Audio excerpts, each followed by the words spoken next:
threatening the horizons of the solution of two states serious solution. In addition to the settlement activity, the Palestinians are witnessing threats of the deportation and the threats of not reaching schools or hospitals. They are prevented from entering their homes or confiscating their properties. Also, I call on Israel to stop the demolition and abide by international law, and I exercise my concern about the latest report about the human rights, which is showing the discrimination of Israelis also in East Jerusalem. The violence is threatening all violation against civilians regarding the violation of the settlements, the increasing threats of the settlers. It is threatening the Palestinians. We should protect the Palestinians from violence, and all the settlers who do that should be bearing responsible for their actions, and they should go to just solution. And death and the imprisonment, and Israel is doing that, and they should prevent violations and all threats against the settlers with no extremist action against the Palestinians. So the violence of two sides and the irritation from the side of Israel is refused, and they should reject any unilateral action, and the Palestinian Authority should follow suit, and I push them to do correction, and we welcome the preparation for the elections and correction, and all sides should abide the status and respect the sacred places in East Jerusalem, in particular, to end the violence in Gaza, and the committee to rule Gaza. So the recovery in Gaza should start, and the development of the politics there, and that was arrangement with the Palestinian Authority. The UN is calling for that, and facilitate the help and pave the way for the return of the latest body of Israeli in Gaza.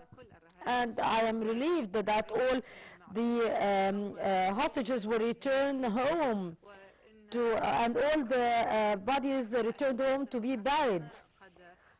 So we were reported about a very scary report about the detention, and I call and reject all terrorist attacks that Hamas and the militant did have, and the detention of the hostages for a long time, and we reject the killing of civilians in spite of the ceasefire, but there are still attacks in close to what is called the yellow line. So we don't want more losses of lives. So the Israeli policies, police and military should stop the violence and abide by international law. And I'm worried about the humanitarian situation in Gaza. It is improving because of the increase of the aid entering and the services and trade services provided, but there were catastrophic threats and shelter.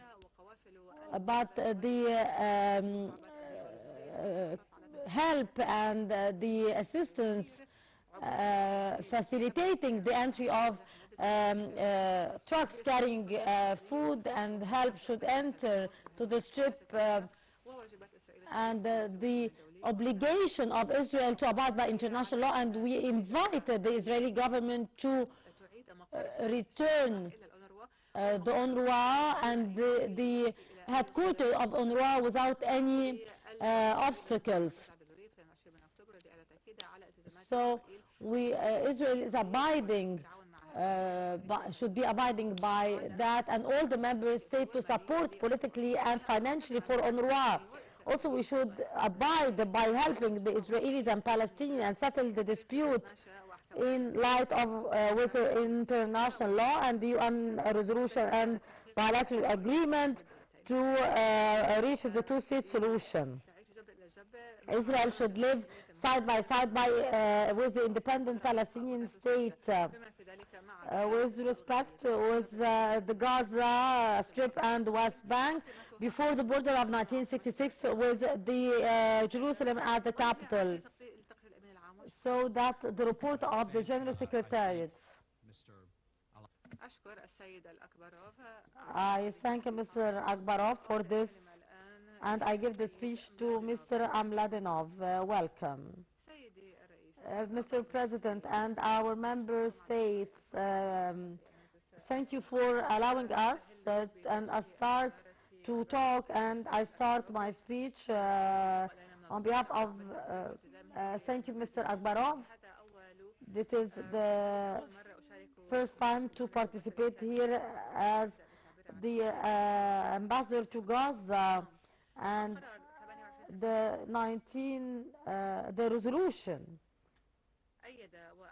agreed the Trump plan for rebuilding of Gaza and establishing a technocratic committee,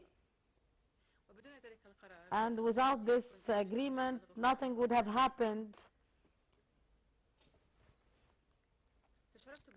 I was honored to participate as representative of Iraq, and I know the weight of these decisions, and I appreciate the authenticity of all the representatives to say the truth, even if that was not so relaxing or so accepted. So what the committees that we agreed to take, or the decision, so this committee in the 7th of October 2023, Hamas launched an attack on Israel and killed more than 1,200 in a musical festival, and they attacked many on the Gaza border. It was one of the most brutal attacks against the Israelis. That shock influenced all the Israelis with no political solution. There was a campaign أكثر من 2 فلسطيني تحملوا 17 شهرا من الحرب قتل عشرات الآلاف دفع المدنيون thousands were killed and the infrastructure was destroyed, and that left scars especially on the children, and it affected many generations. I see that not only not to compare, but because the committee, the framework accepted by this meetings is to solve the solution and find a solution to the crisis in Gaza.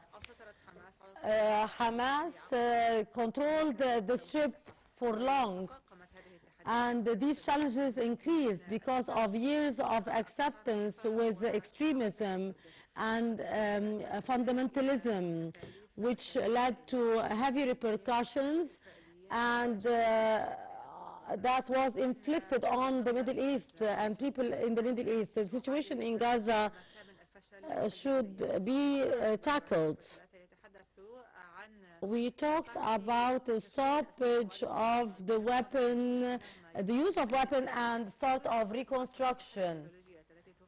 And we should make a framework for peace and acceptance, a sustainable peace, and the best for the two people.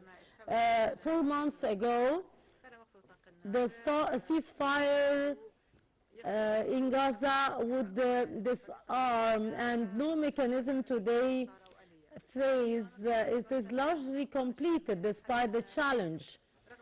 All the families' initial return of the help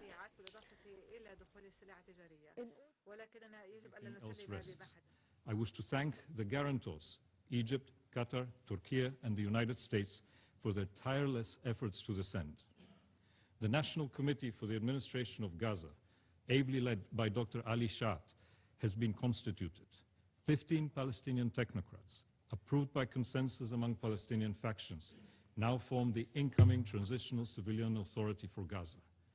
Commissioners have been appointed across critical portfolios: social protection, health, education, infrastructure, and security. The National Committee is currently preparing to enter Gaza, and my office is supporting them in this process.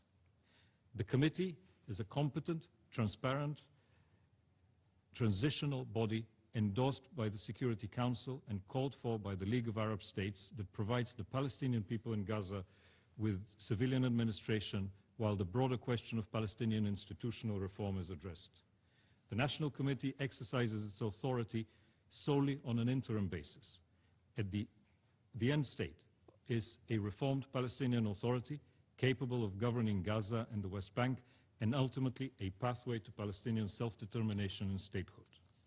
The NCAC, the National Committee, has taken the lead on preparing to secure the Gaza Strip.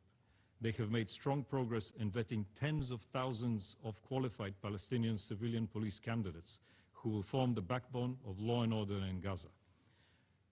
The response to the open recruitment process has been remarkable, with tens of thousands of potential recruits stepping forward within days of its launch to help rebuild Gaza's future.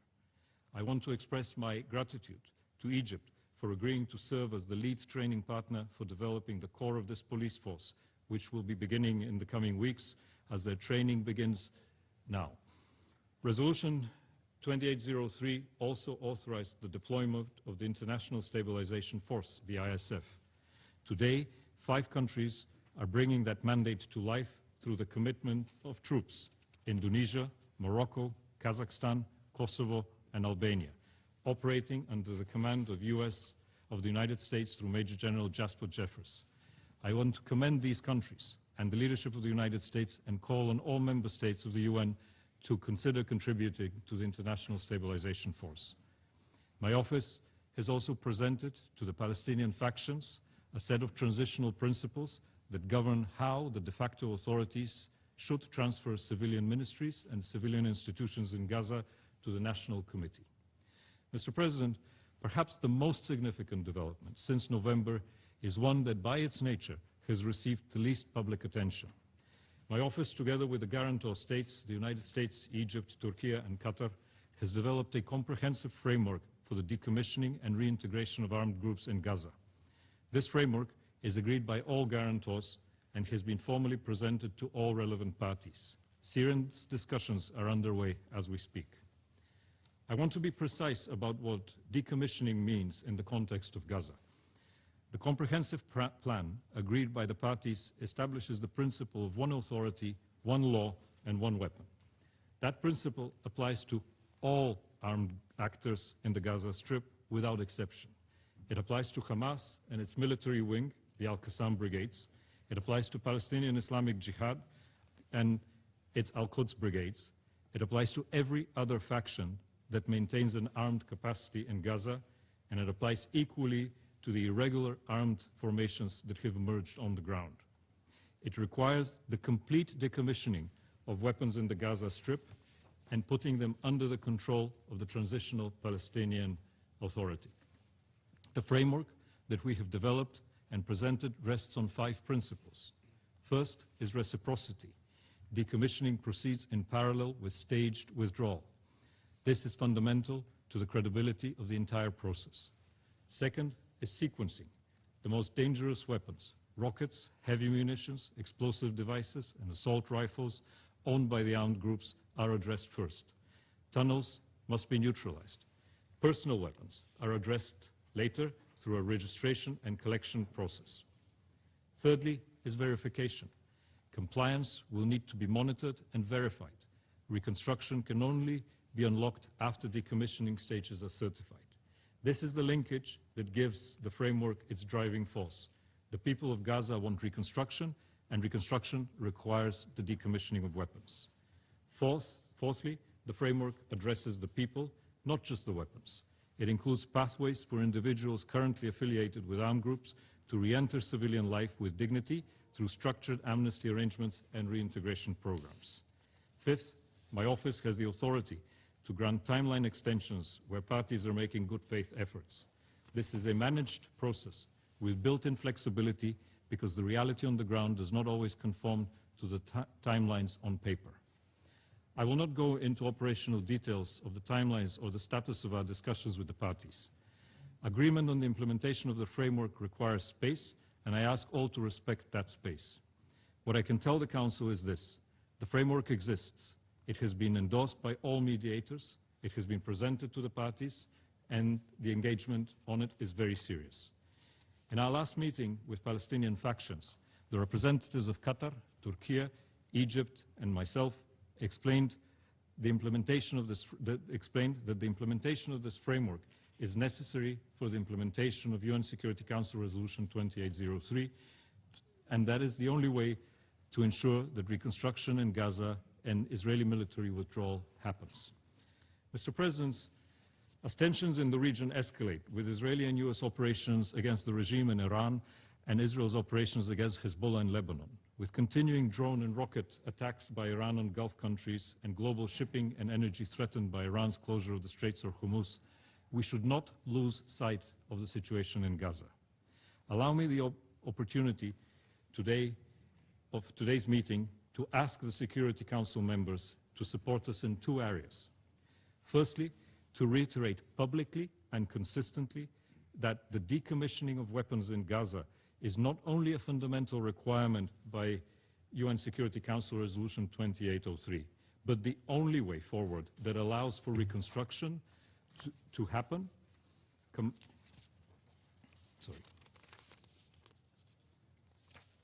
For reconstruction to happen and Israeli military withdrawal to take place, and for the rights of the Palestinian people to self-determination and statehood to be pursued through meaningful negotiations. Secondly, I ask the Council members to use all means at their disposal to urge Hamas and all Palestinian factions to accept this framework without delay. Every hour, every day wasted carries a human cost and further erodes the prospects for credible and lasting peace. If realized, this framework would mark a fundamental point. The laying down of arms by militant groups would represent a decisive break from cycles of violence that have defined life in Gaza for decades. It would create the conditions for a unified and accountable Palestinian security structure, restore a single transitional authority, and allow for Gaza and the West Bank to be reunited under one reformed Palestinian national authority. For the people of Gaza, the implications are profound. Israeli military withdrawal and reconstructions at scale. It would open the door to sustained international investment, freedom of movement, and the rebuilding of institutions capable of delivering governance, justice, and opportunity for all. But, Mr. President, the full implementation of the comprehensive plan is also the only pathway that provides Israel with durable security. Israel has conducted multiple military operations in Gaza over the past 2 decades. The weapons have always returned. The tunnels have always been rebuilt. The cycle has been repeated over and over again. Only verified decommissioning, combined with a new professional police force exercising full control over the use of force, and a civilian administration with a stake in stability and focused on reforms, eliminates that threat permanently. That is what this framework offers Israel. I say this directly to those in Israel and elsewhere who argue that military control is the only option. The evidence of the last 20 years says the opposite. Verified decommissioning and accountable Palestinian governance does not trade away security. It can achieve what military action alone has not, provided it is given the space and the support to succeed. Mr. President, let me turn to several urgent matters that require attention by the parties. Despite significant improvements through the implementation of Phase 1, the situation in Gaza remains very, very difficult. Essential services are operating at the fraction of pre-war capacity. The healthcare system is in collapse. There is no functioning economy. I have commissioned a comprehensive needs assessment of the gaps, and my humanitarian team will present that in the coming days. But I will not wait for that assessment to tell the Council what is already obvious. First, the Rafah crossing must remain open and permit more people to cross in and out of Gaza. Any restriction on its operation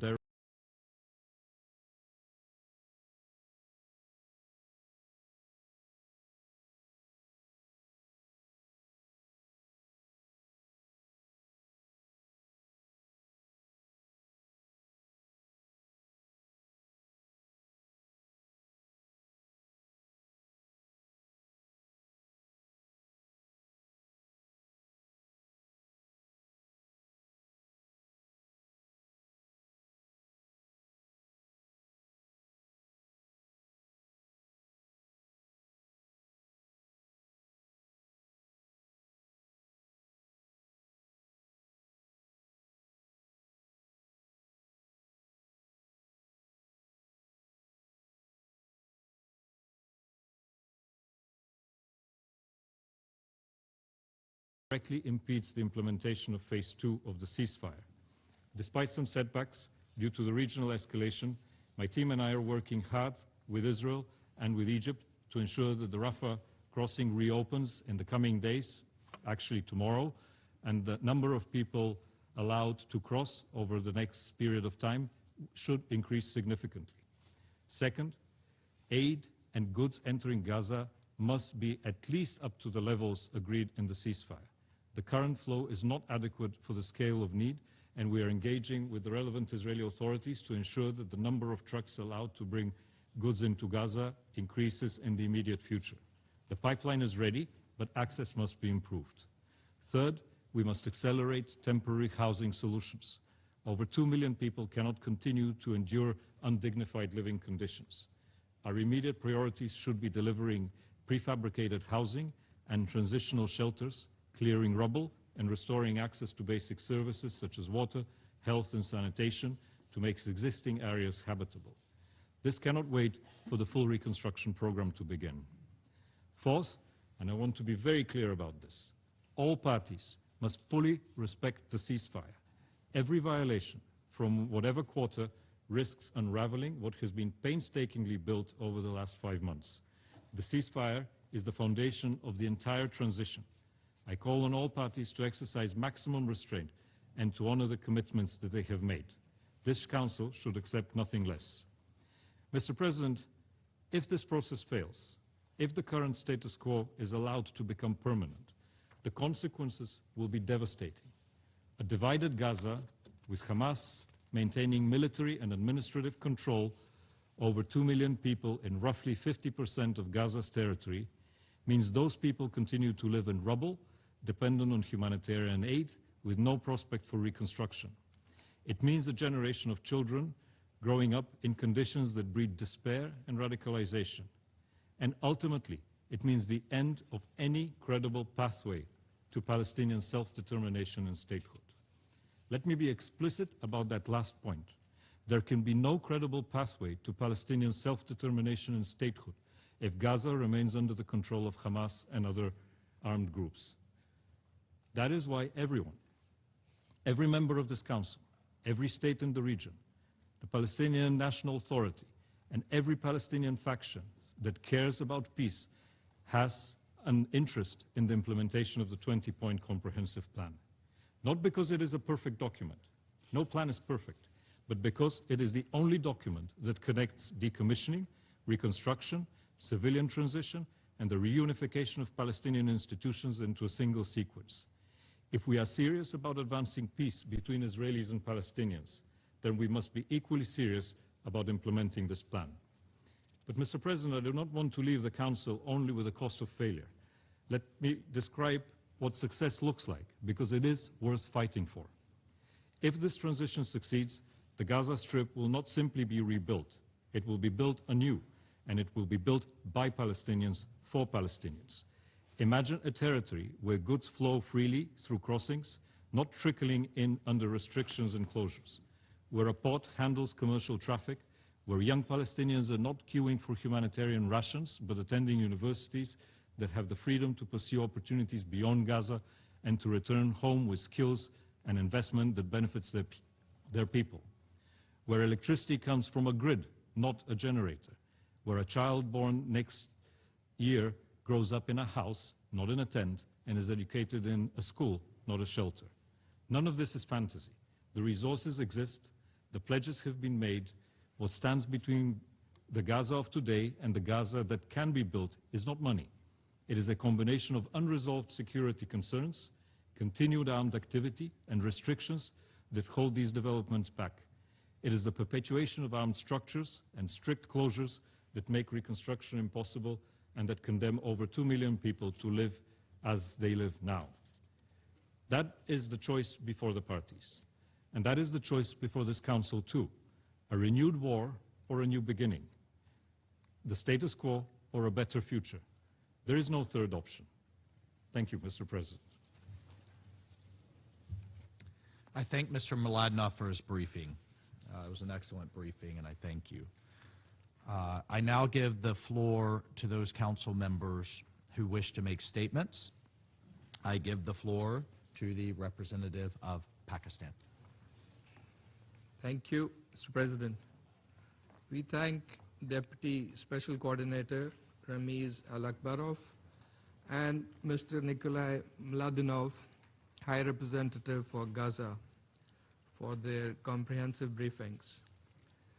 President, the situation in the Middle East is becoming increasingly volatile, marked by escalating conflicts and the risk of regional and global conflagration and spillover.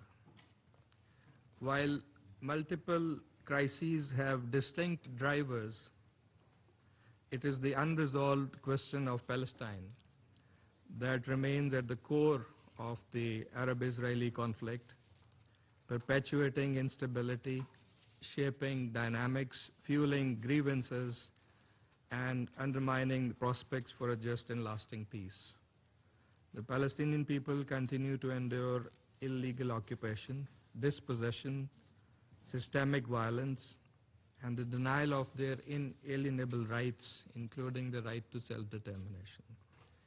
Over the past 2 years, their suffering has reached unprecedented levels, particularly in Gaza, where more than 71,000 Palestinians, mostly women and children, have been killed. And violence has also intensified sharply in the West Bank, including East Jerusalem, where more than 1,100 Palestinians have been killed in the last couple of years.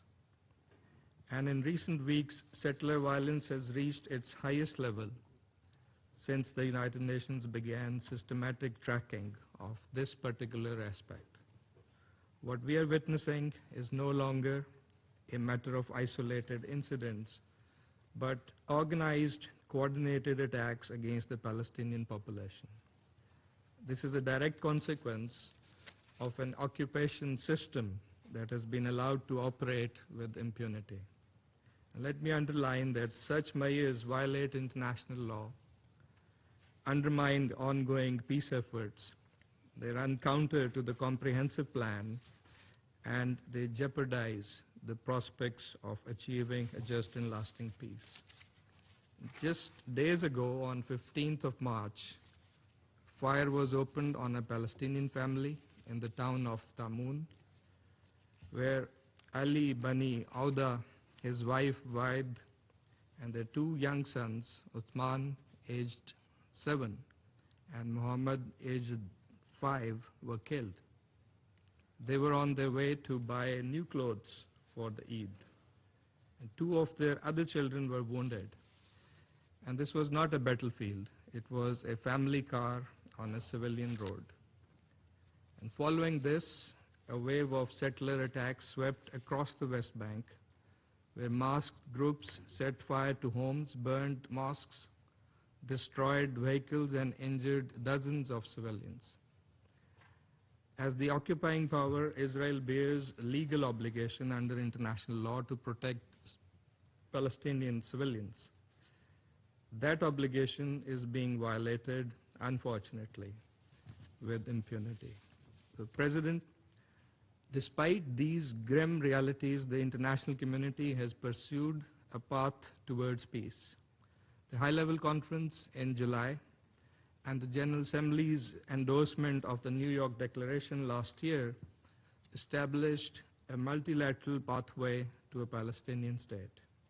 And efforts by the United States, led by President Trump, supported by Arab and OIC countries, advanced the peace plan and facilitated the Sharm el-Sheikh summit, mobilizing regional and international actors around some of the key and urgent priorities.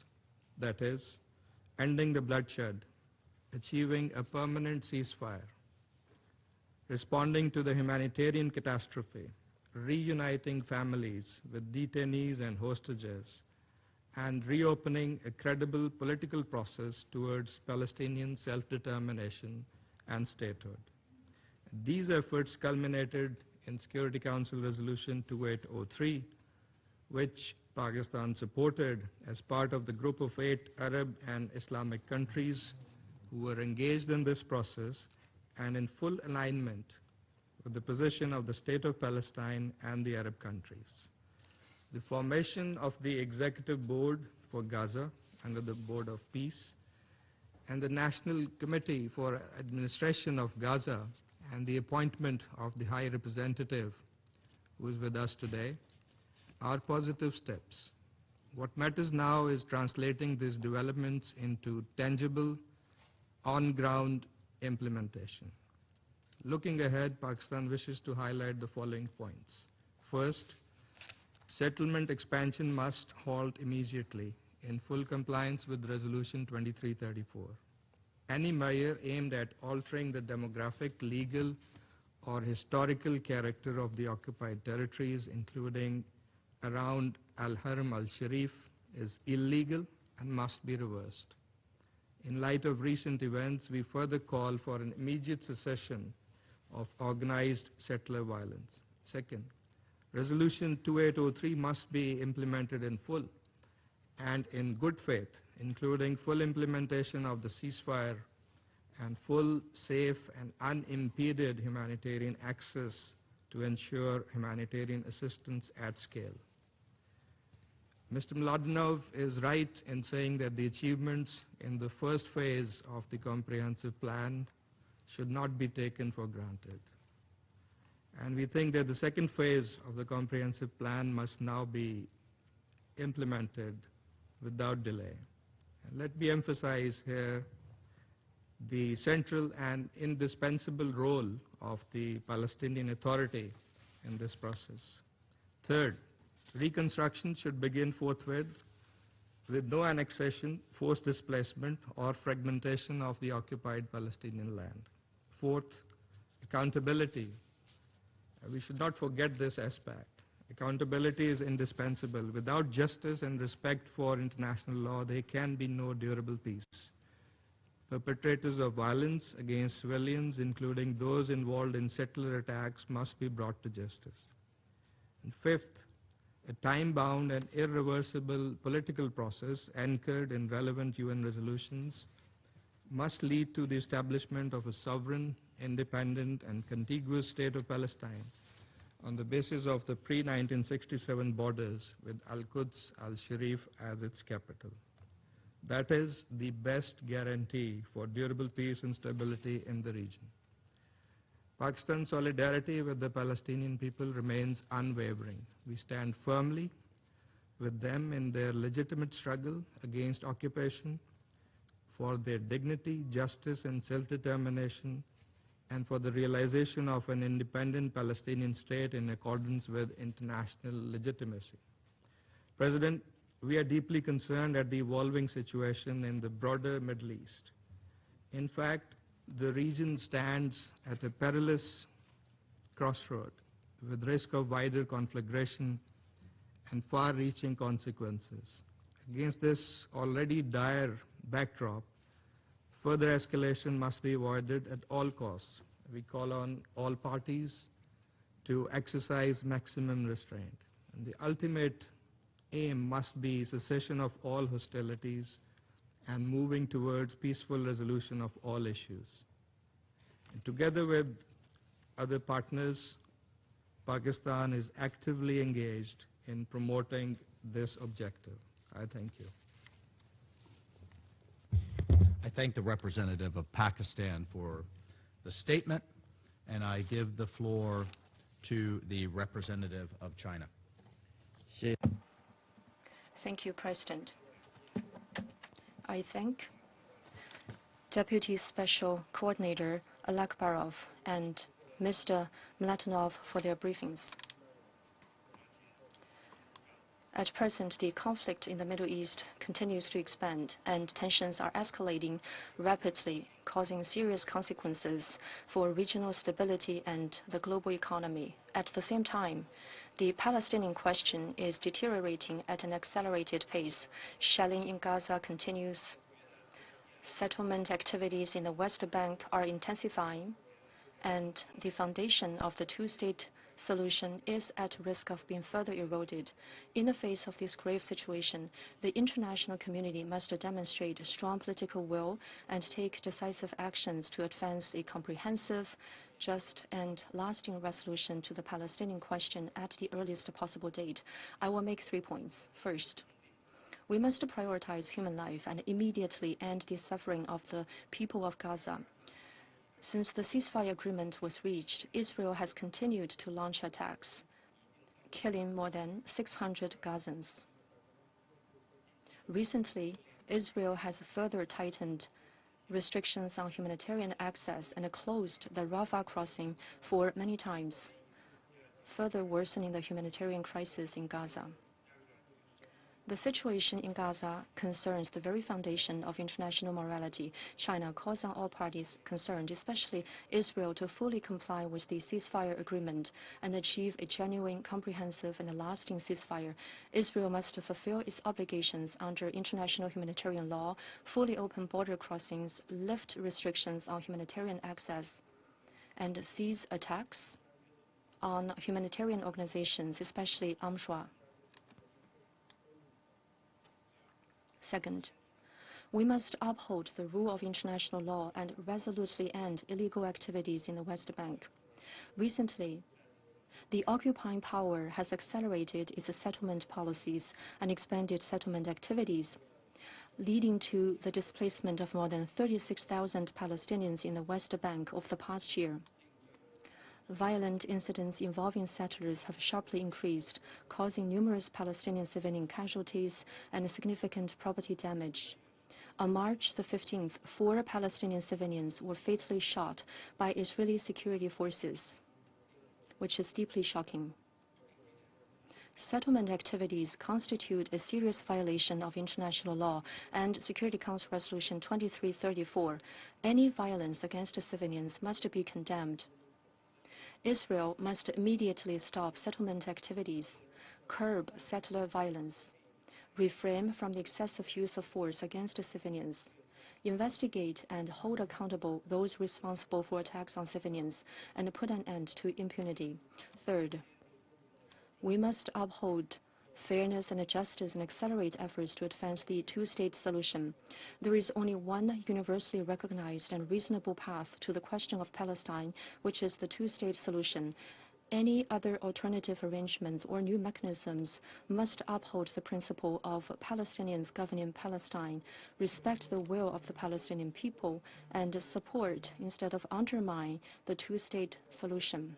relevant country should, in accordance with the requirements of the Security Council Resolution 2803, brief the Security Council on the situation in a timely manner. Gaza and the West Bank are both integral parts of the State of Palestine. The international community must firmly reject any attempt to annex Palestinian territory and oppose unilateral actions that erode the foundation of the two-state solution.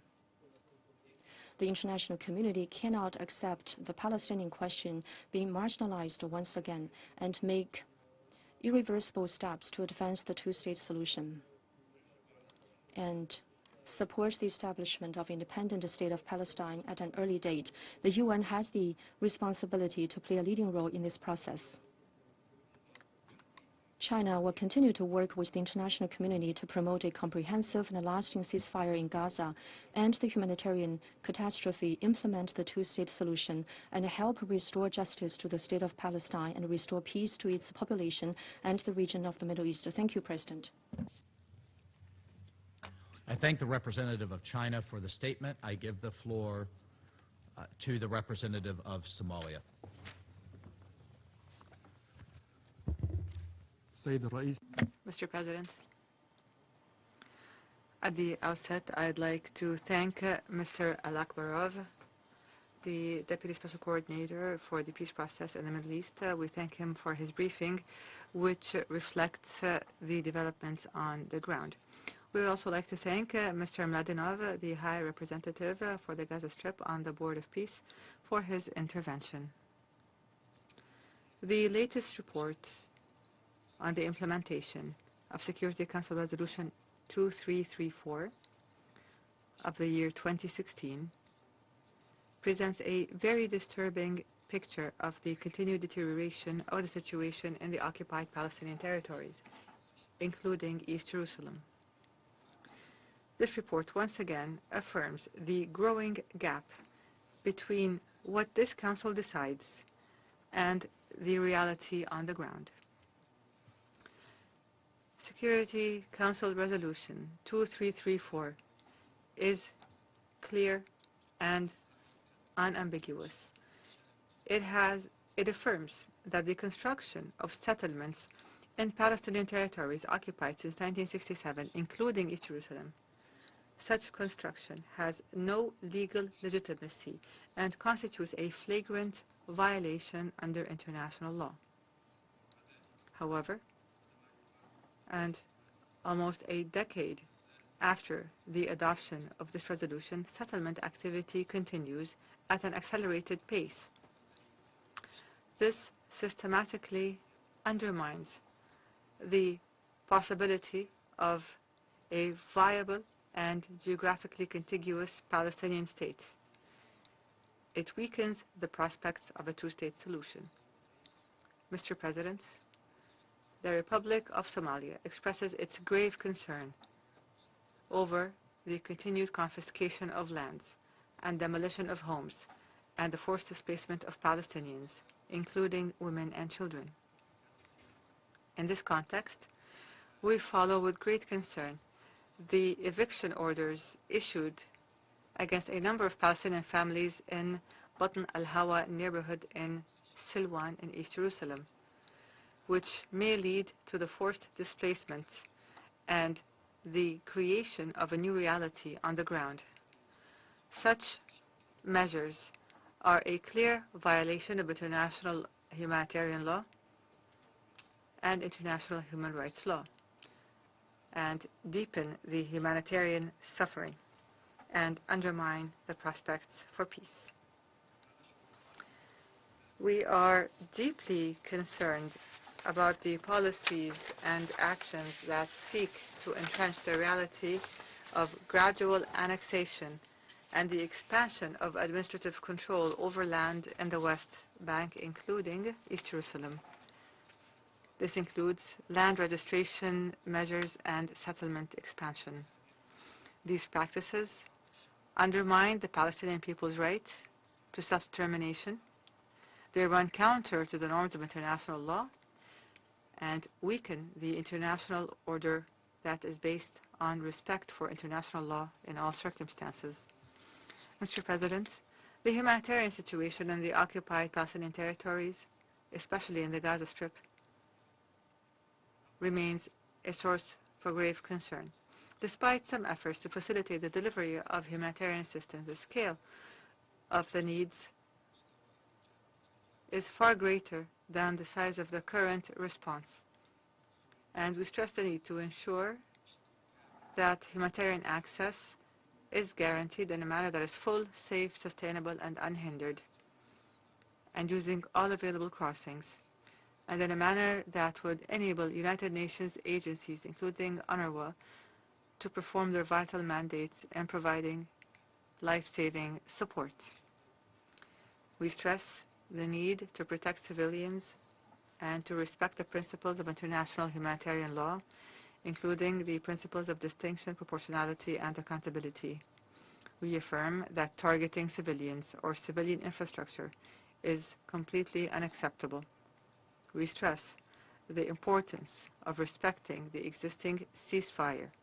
We call for the full implementation of Security Council Resolution 2803 in a manner that would contribute towards alleviating human suffering and creates the necessary conditions for a sustainable political process. Mr. President, the continued lack of accountability for the violations perpetrated undermines the credibility of the Security Council. It sends a dangerous message that states that violating international law can go unpunished. And in this spirit, we underscore the need for the international community to take concrete steps to ensure that illegal settlement activities are not supported or enabled, including through commercial or investment activities that contribute towards the entrenchment of this existing imbalance. We stress the need to set clear legal and diplomatic red lines and to take appropriate measures to ensure respect for international law and to prevent any actions aimed at changing the demographic or geographic character of the occupied Palestinian territories. Mr. President, achieving a just and lasting peace in the Middle East requires genuine political will. It means refraining from taking unilateral steps that undermine the chances of peace. It requires a serious commitment to a credible political process that is based on the resolutions of international legitimacy and the principle of the two-state solution. Here we reaffirm the need to end the Israeli occupation as the only means to achieving a just and lasting and comprehensive peace in the region. In closing, Somalia reaffirms its unwavering support for the Palestinian people's right to self-determination and the establishment of their independent and sovereign state on the borders of 1967 with East Jerusalem as its capital in accordance with international law and relevant United Nations resolutions. Somalia will continue to stand by the Palestinian people as they strive legitimately towards freedom, dignity, and a just and lasting peace. I thank you. I thank the representative of Somalia for the statement. I give the floor to the representative of the United Kingdom. Thank you, President. I also thank Deputy Special Coordinator Al Akbarov and High Representative for Gaza, Mr. Mladenov, for briefing us today. The United Kingdom remains deeply concerned by the conflict in the Middle East and its impact upon civilians. Together with partners, we continue to strive for a swift resolution to this crisis. And we cannot let this current period of crisis in the region distract us from the need to make progress on the 20-point plan for Gaza or from the deeply concerning trajectory in the West Bank. So I'll make 3 points. First, the parties and this Council, through Resolution 2803, have expressed their backing for President Trump's 20-point plan. But Gaza today remains unacceptably divided. Repeated violations of the ceasefire are costing lives and undermining progress for peace. It is essential that swift progress is made to implement Phase 2. Hamas has no future in the governance of Gaza. It and other militant groups must demilitarize, and I welcome and fully support High Representative Mladenov's remarks on the importance of full decommissioning. Swift progress also means the National Committee for the Administration of Gaza being given full support to lead the day-to-day administration of Gaza during the transition to Palestinian Authority governance, delivering for the Palestinian people's immediate needs and the crucial recovery efforts needed across the Gaza Strip. Second, Resolution 2803 is clear on the need for the full resumption of humanitarian aid into Gaza. Yet for weeks, Israel has restricted the delivery of humanitarian aid to one single crossing. Last week, 1,063 trucks were offloaded, just 1/4 of the weekly target of 4,200 trucks. And Israel's closure of the Rafah crossing on 28 February for 18 days delayed life-saving medical evacuations for thousands. This is wholly unacceptable. A lack of essential goods is driving up commercial prices, while shelter materials, critical medical supplies, fuel and repair equipment remain blocked by Israel under long-standing dual-use restrictions. At the same time, the government of Israel's deregistration measures are shrinking the space for international NGOs in Palestine. The UN and its partners, including UNRWA and international NGOs, must be able to operate unimpeded in Gaza, with access to all parts of the Strip, and the supplies needed to deliver essential and life-saving services. Finally, we cannot successfully implement the 20-point plan without resolving the situation in the West Bank. The UK has repeatedly and strongly condemned Israeli steps to expand control over the West Bank. We have been clear. Israeli settlements in the West Bank are illegal under international law, and the severe economic restrictions imposed by Israel are significantly undermining peace efforts. The UK is appalled by recent killings, reports of sexual assault, torture and degrading treatment of Palestinians at the hands of violent settlers. We strongly condemn settler violence and terror, including the spate of attacks on West Bank villages over the weekend. Since February 28, we've seen 6 Palestinians shot dead by settlers, as well as the killing of Palestinian children by Israeli forces.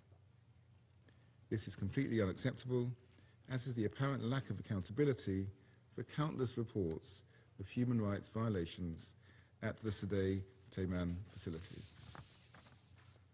The Israeli government must take concrete steps to prevent any such egregious actions and ensure accountability. Impunity for such horrific actions is inconsistent with international law. President, we still have the opportunity to end the cycle of violence and build a better future for the region, a better future for the next Israeli and Palestinian generations.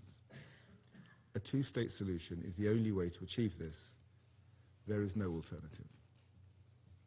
Together and urgently, we must preserve the land and the people of Palestine so that a two-state solution remains viable.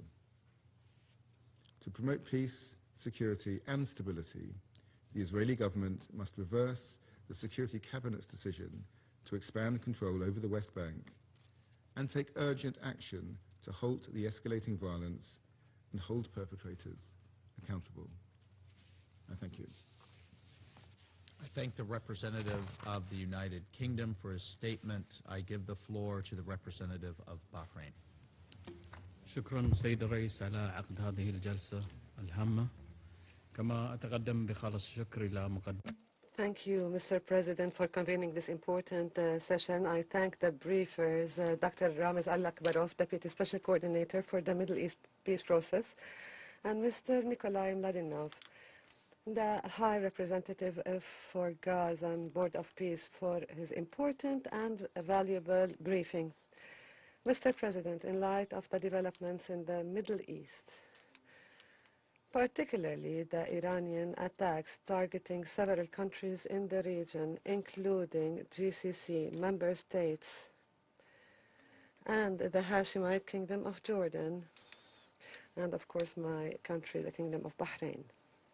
In light of these developments, we reaffirm our condemnation of these attacks, which represent a blatant violation of international law and the Charter of the UN. It is also a threat, a direct threat to regional and international peace and stability. In this context, we further recall Security Council Resolution 2817, which condemned these acts of aggression and reaffirmed the right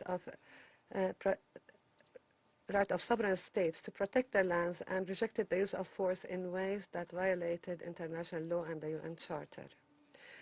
We also stress the importance of safeguarding maritime security and freedom of navigation in the Strait of Hormuz and all other vital water routes, given their direct impact on the stability of global trade, energy supplies, and global economy.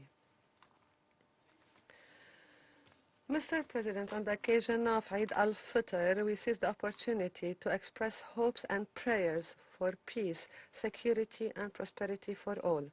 We also express our best wishes for Easter, stressing the importance of safeguarding freedom of religion and conviction and the ability to practice religious rituals in safety and peace. However, celebrating these religious holidays has become impossible in Jerusalem, one of the most sacred and spiritual cities in the world. Al-Aqsa Mosque was closed during the month of Ramadan for the longest period since 1967. Christian pilgrims stopped also for the third time this year due to the closure of the Church of the Holy Sepulchre and other Christian holy sites. These acts constitute a blatant violation of international law and international humanitarian law, as well as the historic and legal status quo, as well and the principle of unrestricted free access to places of worship. Meanwhile, extremist voices continue to emerge, advocating hatred and calling for the demolition of the Al-Aqsa Mosque, a phenomenon that we call and should be condemned and halted immediately, because such calls contradict with international principles calling for coexistence and respect of freedom of worship, safeguarding holy sites, as well as human dignity and basic rights. Mr. President, in light of the above and in the context of today's briefing, I would like to stress the following points. First, we point to the developments related to Israeli settlement activities and the concerning increase in settlers' violence against West Bank residents. We also note the Israeli decisions in February 2026 aiming at imposing large-scale expansionist alterations in the West Bank. These measures include a reclassification of the Palestinian land to so-called state land and to accelerate illegal settlement activities. We further express our deep concern regarding UN reports confirming the displacement of more than 36,000 Palestinians in 1 year due to these settlement activities. These violations must be halted immediately as they undermine efforts for achieving peace. And we recall in this regard Security Council Resolution 2334 of 2016, which underscores the illegal nature of settlement activities and calls for halting them immediately. Second, we commend the efforts made in the framework of the Board of Peace. And before that, there was the adoption of Resolution 2803. And we point to our contribution as a member of the board, which is reflected in establishing a digital government and government services platform for Gaza Strip to support efforts of reconstruction and improve basic services to the people in Gaza. We stress also the need to accelerate the delivery of humanitarian aid without a delay, given the dire humanitarian conditions prevailing in Gaza Strip. Third, we stress the need to fully support the Palestinian government and the need to release withheld Palestinian tax revenues. We call also for lifting the restrictions on financial and banking transactions in Gaza and the West Bank to allow the Palestinian government to adopt the budget needed to run its activities effectively. We support efforts to strengthen democracy, including by organizing local elections, and then elections for the Palestinian National Council later this year. This is a proof of the Palestinian government's ability to carry out the necessary reforms to consolidate democratic practices towards achieving and fulfilling the aspiration of the brotherly people of Palestine. In conclusion, the Kingdom of Bahrain reaffirms that despite the brutal, coward, and unjustified Iranian aggression against the Kingdom, which was condemned by the international community through Security Council Resolution 2817, yet the Kingdom remains committed to upholding its obligations toward the Palestinian question and toward efforts that promote sustainable peace and stability in the Middle East. Bahrain also reiterates its firm commitment to achieving a just, lasting, and comprehensive peace in the Middle East on the basis of the two-state solution consistent with the Arab Peace Initiative, relevant UN resolutions, and we also point to the principles outlined in the New York Declaration. We believe that true and lasting stability cannot be achieved without a fully sovereign, independent, democratic Palestinian state living side by side with the State of Israel in peace and security. Thank you, Mr. President. I thank the representative of Bahrain for the statement. I now give the floor to the representative of Panama. Gracias, Presidente. Thank you, President. We would like to acknowledge the presence of the representatives of Israel, Palestine, and Algeria at this meeting this afternoon. Panama is also grateful for the briefings provided by Mr. Alakbarov, Deputy Special Coordinator for the Middle East Peace Process and United Nations Humanitarian Coordinator, and also Mr. Mladenov, High Representative for Gaza of the Board of Peace. Both of those briefings provided us with a comprehensive vision of the situation in Gaza and the West Bank, which continues to evolve in a profoundly concerning direction. In the West Bank, we are seeing a sustained increase in violence, the displacement of communities, and continued demolitions, particularly in Area C, where limitations remain difficult for the Palestinian population. These measures are incompatible with the obligations stemming from Resolution 2334 from 2016. In particular, the need to refrain from taking any measures that would alter the demographic composition, nature, and the status of the territory.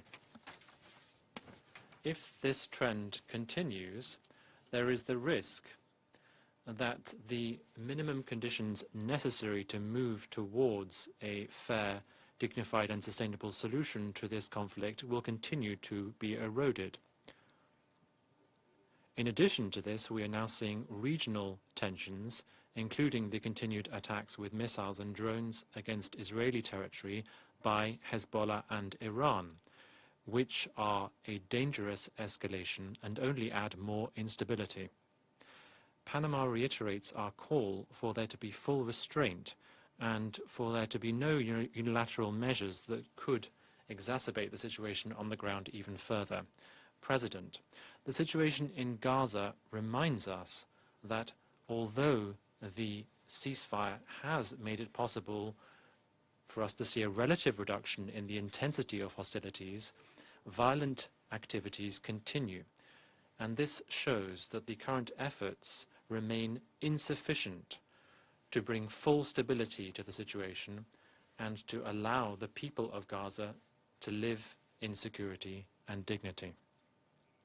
This reality has been exacerbated by a prolonged humanitarian crisis characterized by restrictions on access, the lack of essential provisions, and thousands of people who are still awaiting medical evacuation. Against this complex backdrop, it is critical to ensure the participation and full support of the United Nations system. Panama reiterates its full support to the work of UNRWA, OCHA, and other humanitarian agencies who continue to work in extremely complex conditions in their efforts to assist civilians. Their work is critical to meet people's basic needs and to uphold minimum conditions of human dignity. In this regard, we stress the critical need to ensure the full respect for humanitarian principles, as well as to protect the United Nations personnel and facilities. President, Panama welcomes the ongoing progress in measures to ensure the stabilization and reconstruction of Gaza, in line with the framework that was supported by this Council through Resolution 2803 of last year, including those efforts made through the Board of Peace, with the active participation of the United Nations system and countries from the region. In order for this progress to be sustainable, it will be critical for them to go hand in hand with security conditions for the people of Israel and Palestine.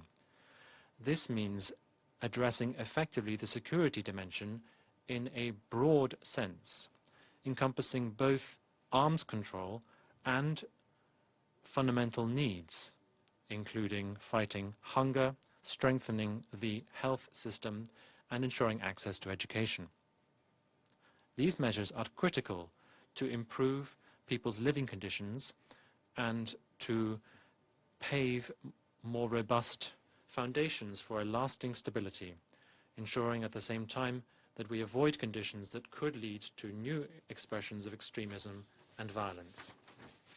In this regard, Panama reiterates that Hamas must be disarmed and cannot play any role whatsoever in the future of Gaza.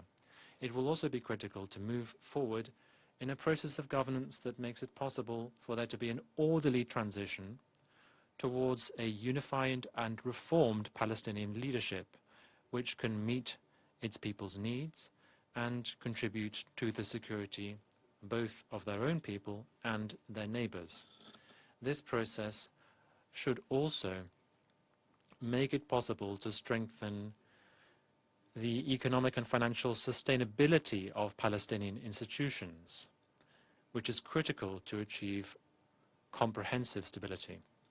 President, Panama reiterates that the only viable, sustainable option remains that through negotiations to allow the peoples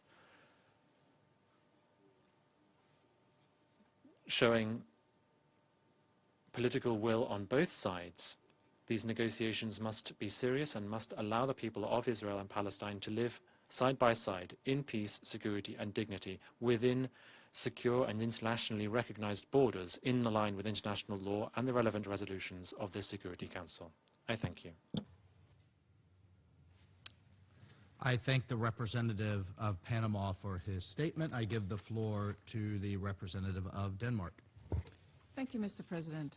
And let me also thank Deputy Special Coordinator Alec Barra for his briefing on the Secretary General's report. And I wish to thank High Representative Mladenov for his presence here today and for his detailed briefing on the way ahead. This is exactly what we need as a Council. Mr. President, for decades, this Council has convened to bring a lasting and peaceful solution to the Palestinian question. Throughout this time, while the situation on the ground has evolved, one constant has remained, that the only viable solution to this decades-long conflict is the realization of a two-state solution. We're determined not to let it slip beyond reach, but it is unfortunately what is happening right in front of us. Mr. President, we continue to support a full implementation of the ceasefire in Gaza. Resolution 2803 has charted a way forward. It provides a clear framework. Phase 1 has been completed, but we need to see tangible progress on the implementation of Phase 2. We need progress on lifting the restrictions on humanitarian aid, including entry on dual-use items, on the removal of rubble and unexploded ordnance, on rebuilding of homes and of reopening of schools. We also need progress on the disarmament of Hamas, Israeli withdrawal from Gaza, and a viable path towards Palestinian self-determination. Sadly, progress is not happening fast enough. Devastation is still immense in Gaza. Parents, lacking food, are turning to burning plastic to cook food for their children. Injured and sick people are still await evacuation and medicine, and the health system has collapsed, as we heard from the High Representative. There's a lack of all necessities. The regional escalation has deteriorated the situation further. All border crossings except Kerem Shalom have been closed for humanitarian aid, and Rafah only reopened recently for a limited number of evacuations and returnees. The number of trucks with humanitarian aid entering Gaza has fallen to fewer than 100 per day, at a time when humanitarian access should be safe, sustained, and unhindered to meet the vast needs in Gaza. This is well below the target of 600 trucks per day envisioned in the peace plan. The ones who could deliver the much-needed aid are prevented from doing so. The UN-led humanitarian system, which includes UNRWA and international NGOs, has proven its ability to deliver aid at scale, efficiently and safely. It remains the best place to carry out this enormous task, but it is prevented from doing so. We call on Israel to urgently re-register international NGOs and to remove all barriers for the effective delivery of humanitarian aid. Mr. President, progress on the 20-point plan is clearly linked to the situation in the West Bank. In the shadow of the regional escalation, and after 2 years of war in Gaza following Hamas' brutal terror attack on October 7th, the international community risks losing sight of the situation in the West Bank. We must not allow that to happen. Across the West Bank, Israeli control is being solidified, settlement expansion continues to increase, outposts are being legalized under Israeli law, and Palestinian land is being seized. Communities face demolition and displacement. We reiterate that Israel's settlements are a clear violation of international law and call on Israel to change course. Since the beginning of the recent regional escalation, we've also seen a concerning uptick in settler violence. In just the first 3 months of 2026, 8 Palestinians have been killed by extremist settlers who continue to exercise violence with full impunity. This compares with 8 in all of 2025.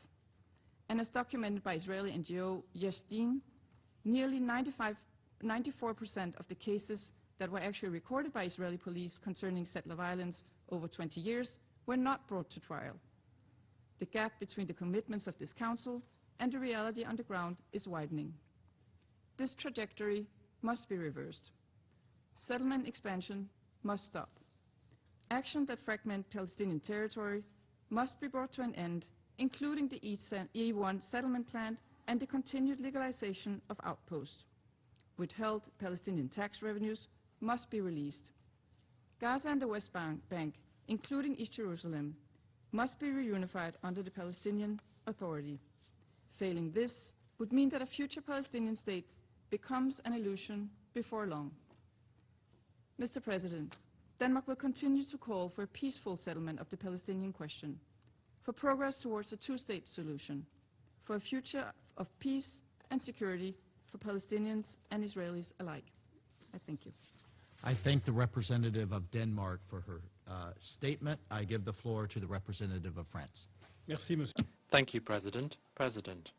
I would like to thank the Deputy Special Coordinator, Mr. Alakbarov, and the High Representative for Gaza of the Board of Peace, Mr. Mladenov, for their briefings. Your presence here, Mr. Mladenov, is very welcome, and we listened very carefully to your briefing.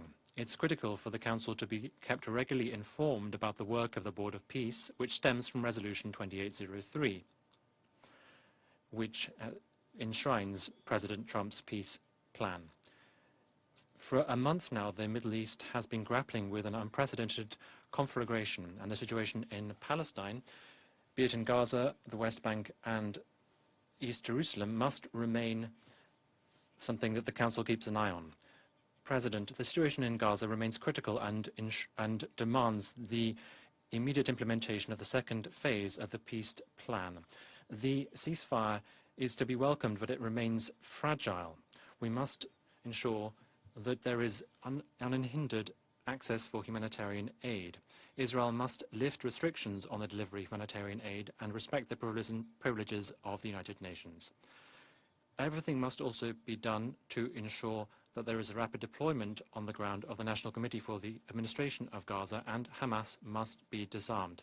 Mr. Mladenov mentioned a sequenced plan in his briefing, support which the mediators have put forward. We call on Hamas to accept this plan. Any other choice would be suicidal for Palestine and the Palestinians, and we also call on Israel to accept these terms. Above and beyond this, it is reconstruction that is critical. Secondly, given the alarming acceleration in Israeli settlement building in the West Bank, which harms the territorial continuity of the Palestinian state, this Council must act. The unprecedented multiplication of attacks by settlers against Palestinian civilians is unacceptable, and we strongly condemn them. We call on Israel to protect the Palestinians and to punish the perpetrators of these violent acts. The unhindered acceleration of settlement building is also concerning. Israeli decisions to extend Israeli control over the West Bank are blatant violations of international law. We reiterate our condemnation of settlement building and our opposition to any form of annexation of the West Bank. Thirdly, the weakening of the Palestinian Authority, notably by the unjustifiable refusal to provide tax income, is dangerous. This only harms regional stability and the security of Israel. It undermines the capacity of the Palestinian Authority to provide essential services to the people. 4. France is also working specifically in the humanitarian, security and political domains. First, France last February once again was able to work by delivering 80 tons of food aid to Gaza by working with the World Food Programme. In the security domain, France has also been working to strengthen Palestinian forces through the missions of the European Union, and France is also providing significant financial support. President, this Council has the responsibility to act and to show unity. Without any resolution to the conflict between Israel and Palestine, no security regional architecture will be viable. More than ever before, we must mobilize to preserve the two-state solution. It is the key of Israel's security and also the way to satisfy the legitimate rights of the people of Palestine. The Declaration of New York, which has been endorsed by the international community, must steer our work. Thank you. I thank the representative of France for his statement. I give the floor to the representative of the DRC. Mr. President, the Democratic Republic of the Congo would like to thank Mr. Ramiz Alekbarov, Deputy Special Coordinator for the Middle East Peace Process, and Mr. Nikolai Mladenov, High Representative for Gaza. I would thank them for their briefings for peace and stability in the Middle East. The DRC remains deeply concerned by the recent developments in the occupied Palestinian territories, including West Bank and Gaza. They continue fueling tensions and undermining prospects for lasting peace. In this context, we call upon all the parties to display the utmost restraint, avoid any action that can worsen tensions, and promote dialogue as a key means towards lasting de-escalation.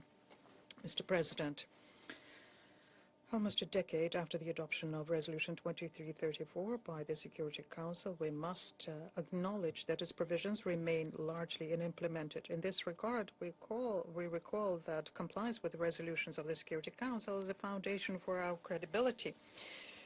We therefore call for parties to avoid any unilateral measure which can alter facts on the ground, make efforts for peace more complicated, but rather to undertake specific measures to reduce tensions, protect the civilians.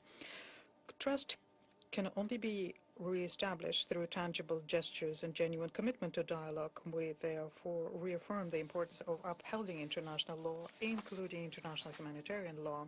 In the same vein, the DRC take notes of the current efforts under Resolution 2803 of 17th November 2025 aimed at ending the conflict in Gaza and encourages all parties to fully honor the commitments undertaken, in particular when it comes to maintaining the ceasefire and improving the conditions of the civilians. It is essential to make sure that there is safe, rapid and unimpeded humanitarian access and basic services are provided. My delegation also takes note of initiatives aimed at supporting transitional governance and reconstruction in Gaza, and we welcome, therefore, the nomination of Mr. Nikolai Mladenov, High Representative of the Board of Peace to Gaza. In this context, we underscore the importance of a transparent, inclusive, and coordinated implementation of these efforts so as to create the conditions which are conducive towards lasting stability. Mr. President, the humanitarian situation remains worrying. Given this, the Democratic Republic of the Congo would like to underscore the indispensable role played by the UN Relief and Works Agency for Palestine refugees. They are a central pillar of the humanitarian response. Their work is essential to provide vital assistance, in particular in such areas as health, education, and emergency assistance. Mr. President, the Democratic Republic of the Congo would like to reaffirm its commitment to a negotiated solution. To ensure the viability of such approach, we would like to put forth the following elements. First, the importance of confidence-building measures, progressive ones, between the parties, including in the humanitarian economic area, so as to create an environment which is conducive towards the resumption of dialogue.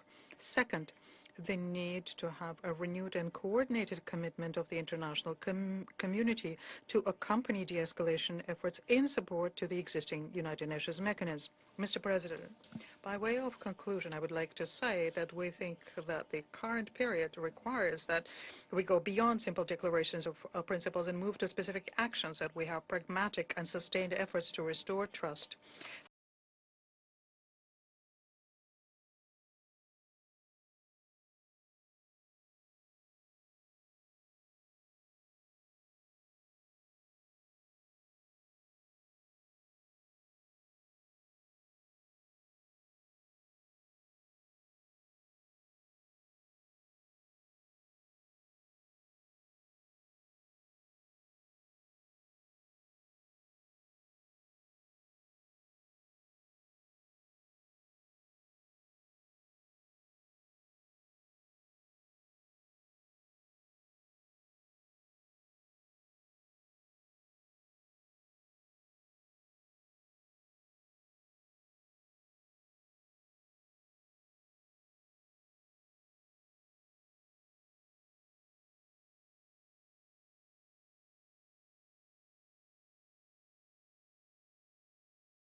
And give new impetus to political process so as to end up with lasting peace for the benefit of all peoples in the region. The DRC stands ready to support any and all initiative to promote a constructive and inclusive dialogue geared towards a just and lasting peace in the Middle East. I thank you. I thank the representative from the DRC for her statement. I give the floor to the representative of Latvia. Thank you, Mr. President. I thank Deputy Special Coordinator Ramiz Alakbarov for his informative briefing, and I welcome the High Representative for Gaza, Nikolai Mladenov, to this meeting, and I thank him for his valuable and comprehensive contribution. Mr. President, the escalation in the Middle East has an immediate impact on the civilian populations in the West Bank, including East Jerusalem and the Gaza Strip, where civilians are experiencing increased violence, movement restrictions, and rapidly deteriorating humanitarian situation. In the West Bank, rising settler violence and the IDF military activity continue to inflict suffering upon the Palestinian population. It has resulted in tens of thousands of Palestinians being forcibly displaced. According to OCHA reports, over the last 2.5 years, 1,071 Palestinians were killed in the West Bank, including at least 273 children. More than 30 Palestinians have been killed by violent settlers, and none of them has been held accountable to this date. Over the past 2 years, 42 Israeli civilians and 26 security forces were killed. The deteriorating situation fuels tensions and perpetuates a cycle of violence, exposing both Palestinians and Israelis to ever-increasing security risks. And we call on Israeli authorities to take immediate and effective action to prevent further attacks against Palestinian civilians and to ensure accountability. We also call on the Palestinian Authority to implement its reform agenda, including the reform of school curriculum, and to address concerns about the continuation of policy rewarding violent acts. The ongoing settlement policy, including the recent decisions to expand Israel's control over the West Bank and East Jerusalem, undermines the prospects for long-term peace. We therefore once again call for full respect of international law and the implementation of relevant Security Council resolutions, including Resolution 2334. Mr. President, while the escalation in the West Bank is in the focus, we also have to address the still tragic situation in Gaza. The unimpeded access of humanitarian assistance to the civilian population must be ensured in Gaza and the West Bank at scale, in accordance with international humanitarian law. Predictable and unimpeded flow of goods, in particular for essential supplies, must be ensured to deliver the support that is so desperately needed. And we commend the vital work of the UN agencies and international humanitarian partners and stress the importance of enabling them to work independently and impartially. And we note the recent reopening of the Rafah crossing. It is important to keep the crossing points open to alleviate severe medical shortages in Gaza and allow people to acquire medical treatment abroad. The reconstruction of Gaza is closely linked to security and governance, as we heard from the High Representative Mladenov today. Rearming of Hamas may not take place in Gaza. We cannot allow Hamas to hijack neither the Palestinian cause nor the implementation of Gaza peace plan. Hamas must disarm and relinquish power, and the people of Israel deserve to live in peace and security without daily threat of terrorism. Tangible restoration of living conditions in Gaza are urgently needed to create a social and political environment conducive to a reunited Palestinian Authority's governance. The comprehensive plan to end the Gaza conflict, put forward by President Trump and endorsed by the Security Council Resolution 2803, remains at the core of the ongoing international efforts to achieve peace and stability in Gaza. And we look forward to its full implementation. And we welcome the Board of Peace announcements in February on the commitments to deploy troops to the UN-authorized stabilization force, as well as on the indispensable financial pledges for the early recovery and reconstruction in Gaza. The National Committee for the Administration of Gaza should be empowered with the necessary means, tools, and access to accomplish its mandate. Early involvement of the Palestinian Authority would lay the foundation of future self-sustaining governance in Gaza. In conclusion, Mr. President, the security situation in the Middle East as a whole is highly concerning, The brutal aggression of Iran against the countries in the region and beyond, instrumentalizing proxies such as Hezbollah escalatory attacks, have dragged the whole region into a wave of violence. Iran's actions severely undermine peace and maritime security and are causing a global trade and energy crisis. Iranian attacks are directly enabled by Russia. Despite the current turmoil in the region, it is important to prevent the resumption of hostilities in Gaza and the ongoing international efforts to achieve lasting peace and security in the Middle East must not lose sight of a political perspective that addresses the security concerns and legitimate aspirations of both Israelis and Palestinians. A just and lasting peace requires treating Gaza and the West Bank as a unified entity, and we reiterate that a negotiated two-state solution in accordance with internationally agreed parameters as defined by the Security Council resolutions and the New York Declaration remains the only viable path to a lasting peace. And I thank you. I thank the representative of Latvia for her statement. I give the floor to the representative of Liberia. Thank you. Thank you really for convening this briefing. We begin by appreciating the important updates provided by the Deputy Special Coordinator and the High Representative of the Board of Peace for Gaza.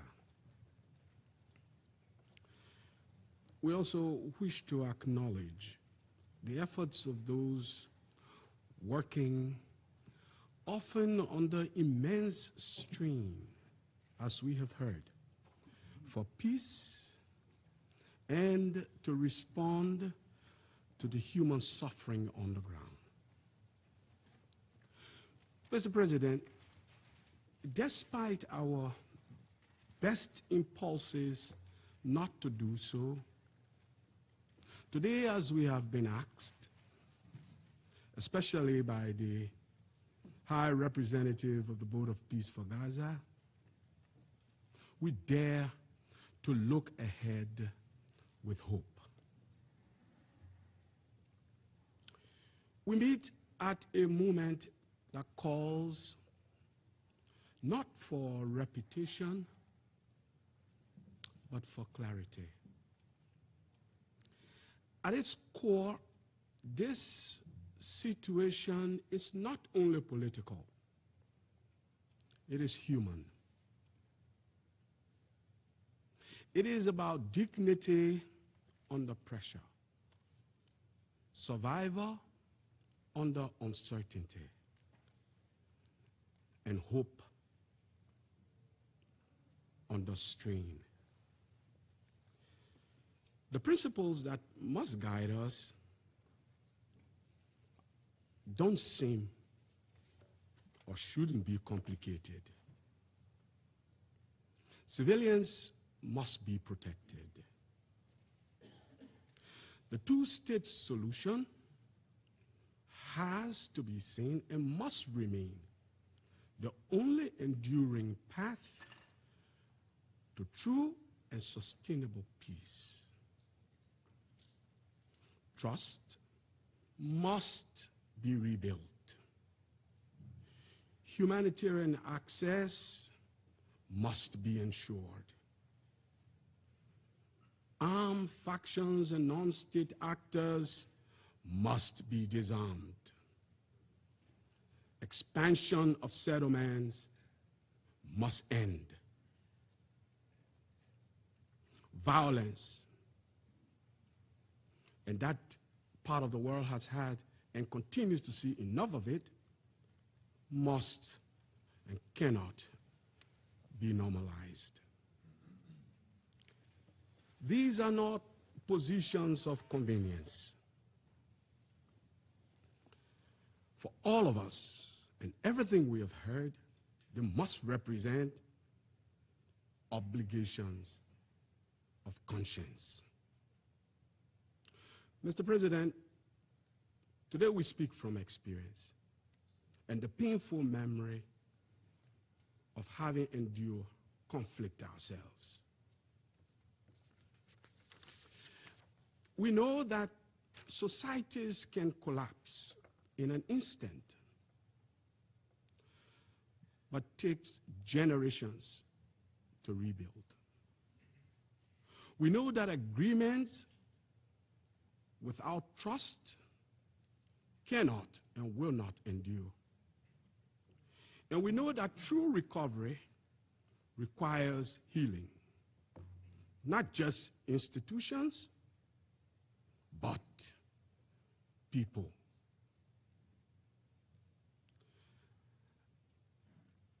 These are not abstract reflections. They are lessons written into our own history, our own experiences. And yet we have learned an even harder truth. Humanitarian relief can sustain life, but only genuine political settlement can restore it. Relief keeps people alive, but only peace, real, negotiated, inclusive peace, allows them to live with dignity. This is why the absence of violence, as we continue to now see, must never be mistaken for the presence of peace. The responsibility before this council is not only to respond, and we must respond to the asks put before us by the High Representative for Gaza, but we also have a duty to remain consistent.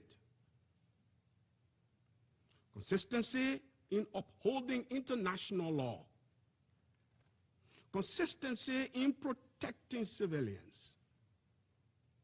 Consistency in keeping space open for dialogue, even when progress is slow, imperfect, or, as we have heard, fragile. Because what is imperfect today can and may become essential tomorrow if we do not abandon it. Liberia therefore supports efforts that reduce suffering, build confidence, and create the conditions in which political solutions can begin to truly take root. We say this not because it is easy, and as we have heard, but we say it because they are necessary for peace. Mr. President, allow me to conclude with 3 reflections drawn from Liberia's own journey. We sit around this table as proof that recovery is possible when the world refuses to look away.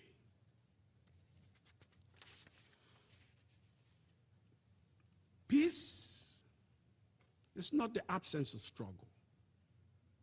It is the triumph of humanity over the impulses that once divided us, however difficult it may seem. And finally, this has been a long, drawn-up conflict. We have refused today to take the path of recounting all the statistics because they are available to each of us to see. We do not want to bore you with the tragedy that we see and know of that's happening in that prolonged conflict. So we spare you that. But we have one ask. Our tenure here is only for 2 years. This conflict, hopefully, should not outdate us in its current state and form. May we be the generation that answered suffering with solidarity and despair with the discipline of hope. That is the responsibility before us today. And that is the standard by which we must and will be remembered. Each of us around this table, let us try to end this. I thank you for your kind attention. I thank the representative of Liberia for his statement. I give the floor to the representative of the Russian Federation. Mr. President, we would like to thank the Deputy Special Coordinator for the Middle East Peace Process, Mr. Ramiz Alakbarov. We thank him for a detailed report on the situation in the occupied Palestinian territories in the context of Security Council Resolution 2334. And we thank the High Representative for Gaza, Nikolai Mladenov, for his briefing.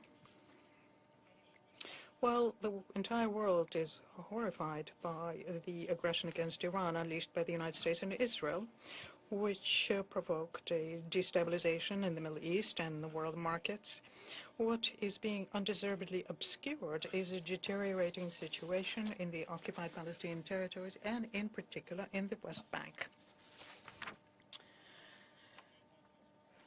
Making use of the regional escalation, the Israeli settlers redoubled their efforts in infringing upon the rights of the Palestinians on the West Bank. Since the beginning of the war, there was an 80% increase in the crossings of roads and checkpoints. Additional military contingents have been introduced to Palestinian lands. Local people and municipalities saw 40 hectares of land confiscated for military needs. Since the beginning of the year, the settlers pushed out 1,500 people from the West Bank. As a result of what was being done by radicals and security forces, 29 Palestinians were killed. We're particularly concerned by the growing amount of weapons and weapon permits issued to the settlers on the West Bank and in East Jerusalem under the pretext of ensuring security. This leads to further escalation of the situation. Israel has increased the pace of settlement constructions and broadened the practice of the seizure of plots within the framework of the policy of creating irreversible facts on the ground. Unprecedented decisions were made as regards the construction of the E1 region and to review the legal status of the A area and B area in violation of the Oslo agreements, which were signed and ratified by Israel. As a result of this, as a result of the Israeli operation, the Iron Wall, more than 33,000 Palestinian refugees were evicted from the camps in Jenin, Tulkarm, and Nur Shams. Half of the buildings there were demolished, and this brings into question the return of the Palestinians there in future. What is openly provocative is the closing of the Al-Aqsa mosque compound for the Muslims in the last days of Ramadan on the pretext of security, and this became a new ordeal for the faithful. Also, the Church of the Holy Sepulchre is closed to the believers. We call on Israel to safeguard the historic and legal status of the holy sites in Jerusalem. Against this background, what we see is the hate speech blooming actively. The accounts related to radicals in social services call upon people not to miss the opportunity whilst the attention of the international community is diverted to Iran. The deputy mayor of Jerusalem, in a video clip against the background of a demolition of an UNRWA building, directly calls for the murder of all agency staff, and he is using the pretext of his religious views for that. We categorically condemn such a statement and call on Israeli authorities to undertake all measures necessary to make sure that this does not happen again. Unfortunately, such statements are not an exception. It's just one of the examples of an aggressive and targeted campaign deployed by Israel against UNRWA. Since the 7th of October 2023, 391 UNRWA staff was killed. Agency buildings are being demolished. A law is passed aimed at closing UN schools and hospitals. There are electricity and water cuts. Anti-UNRWA disinformation is being launched in the media. Despite all of that, UNRWA continues being the only body in providing comprehensive assistance to Palestinians and the occupied Palestinian territories and in the neighboring Arab states. The agency provides shelters for refugees, medical assistance, provides educational services, helps with basic necessities and food. The mandate of the agency is particularly important in the generally recognized international legal basis for the settlement of the Middle East, first and foremost in making sure that the Palestinians have their rights prior to their return. And we note that many of the agency staff paid the highest price during the years of the war in Gaza. We support the efforts by the leadership of UNRWA, including the outgoing Commissioner General Lazzarini, and call upon donors to continue extending whatever assistance they can to the agency, whose representatives in the recent briefing acknowledged that even the regional escalation is less of a factor for UNRWA, less than their worsening financial situation. Mr. President, at the same time, the Gaza Strip is once again on the brink of catastrophe. Since the moment the notional ceasefire in Gaza was announced, 10th of October last year, that is, more than 650 Palestinians were killed and about 1,700 wounded. The yellow line is gradually moving west, and the territory which is not under Israeli control is shrinking.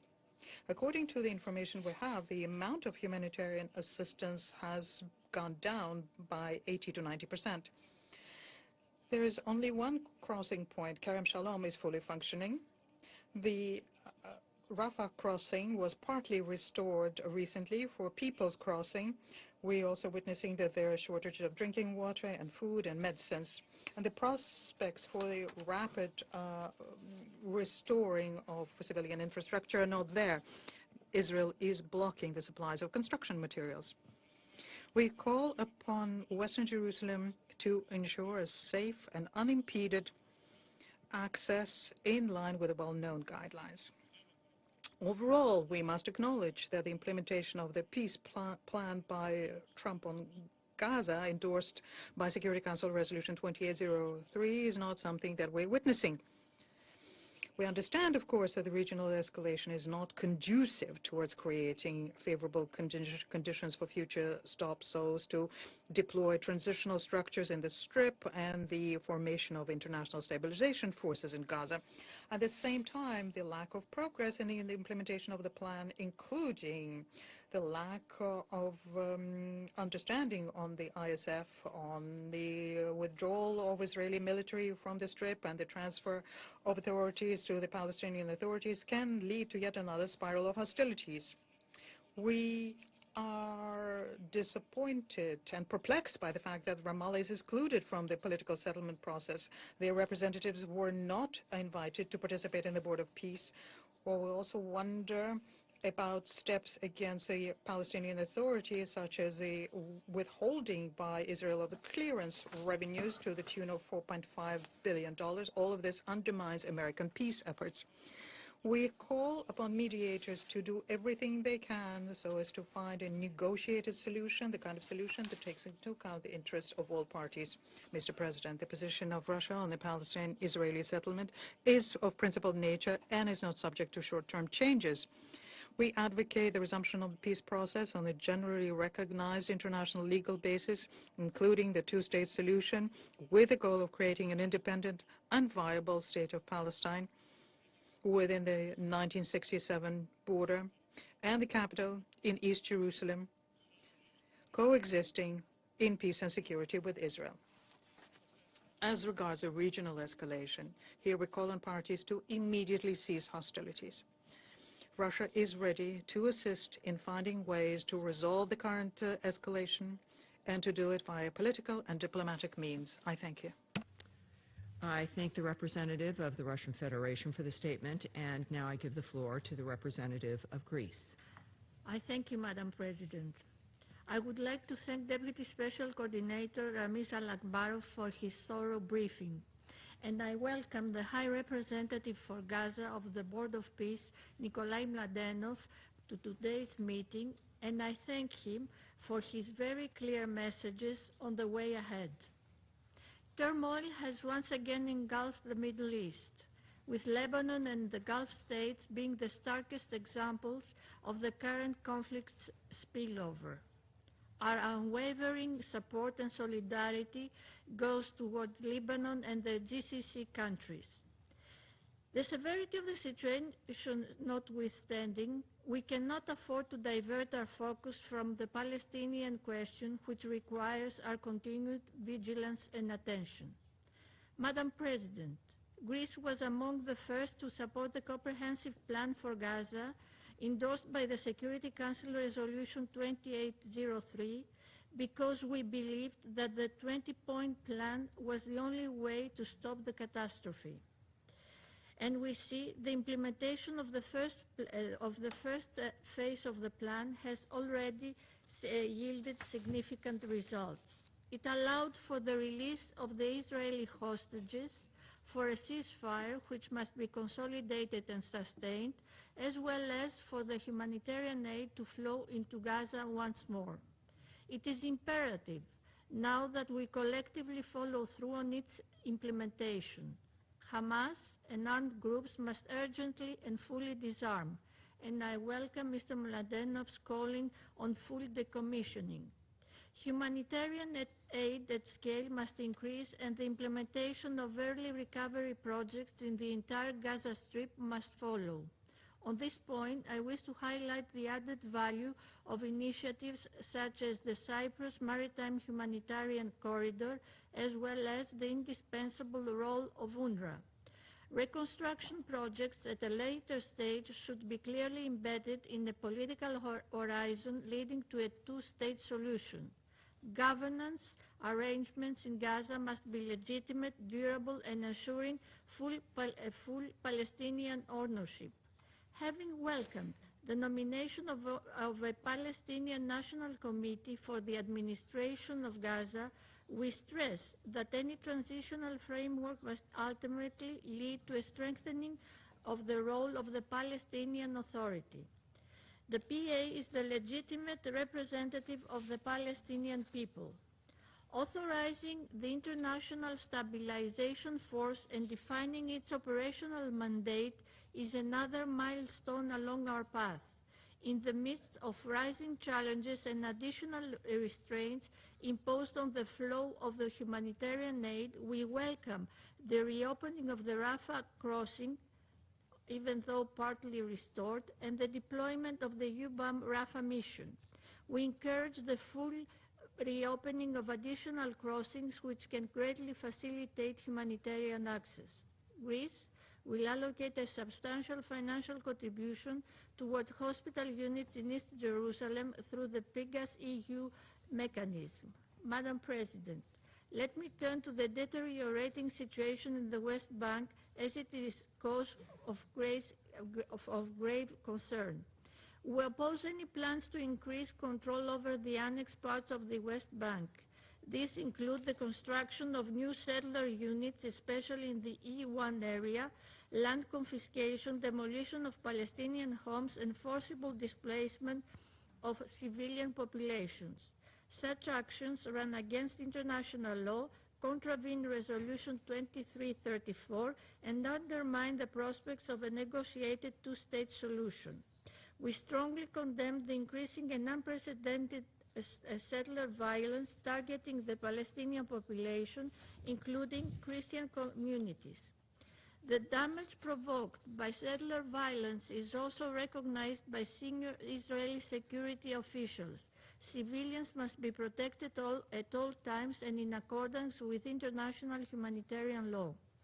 The fact that the Church of the Holy Sepulchre and the Al-Aqsa Mosque remain inaccessible is highly concerning, and this in view of major religious festivities as the recent Eid al-Fitr and the upcoming Easter celebrations.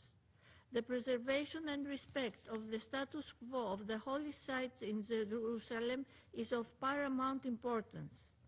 As our Foreign Minister has stressed, Gaza and the West Bank are a single, indivisible territorial unit for a future Palestine state. An empowered and reformed Palestinian Authority would be a credible partner for peace. We acknowledge the PA's ongoing reform efforts, including the drafting of a Palestinian constitution. A fiscal collapse of the Palestinian Authority would have direct consequences reaching well beyond the West Bank and must be avoided at all costs. We therefore repeat our call for the release of its withheld tax revenues. In closing, Mr. President, the Middle East peace question can only be resolved through dialogue and diplomacy. Greece will remain committed to negotiate a just and lasting peace based on the two-state solution, the New York Declaration, and the relevant UNSC resolutions. Towards realizing a vision where Israel and a viable and sovereign Palestine coexist side by side in peace, mutual recognition, and security. I thank you. I thank the representative of Greece for her statement. I give the floor to the representative of Colombia. Thank you, President. I would like to thank the Special Coordinator, Mr. Alakbarov, and the High Representative for Gaza, Mr. Mladenov. I'd like to thank them both for their briefings. I also welcome those delegations who are taking part in this meeting. In the midst of the serious escalation of violence that the region has been suffering for 24 days, the situation in the occupied Palestinian territory continues to deteriorate. In the Gaza Strip, the IDF have killed 631 Palestinians since the beginning of the ceasefire that was agreed upon in October. The delivery of humanitarian aid continues to be limited, and restrictions on the work of UNRWA and that of more than 37 other humanitarian organizations is continuing. In addition, hunger, the cold weather conditions and diseases, a direct result of the conditions imposed by Israel as collective punishment against the Palestinians, have claimed hundreds more lives in Gaza. But Israel is doubling down on its illegal occupation in the West Bank through a systematic campaign of organized violence.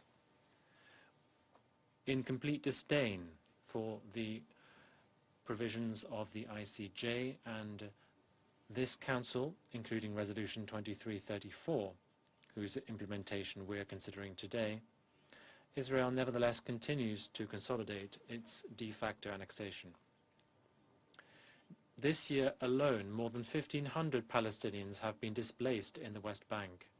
Restrictions on the freedom of movement for Palestinians have only intensified.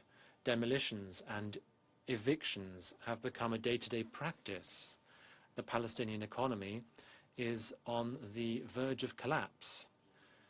Incitement to hate and violence from the very highest levels of Israeli politics seem to have become consistent discourse. This hate speech has led to an alarming escalation in pogroms that we have seen over the last 4 days throughout the entire West Bank. These facts are not isolated or spontaneous incidents. They show a deliberate policy by the Israeli authorities towards focusing on displacement and ethnic cleansing. This is something that has been found through evidence in UN reports. President, Colombia is paying attention to the developments of the implementation of the Gaza Peace Plan and Resolution 2803.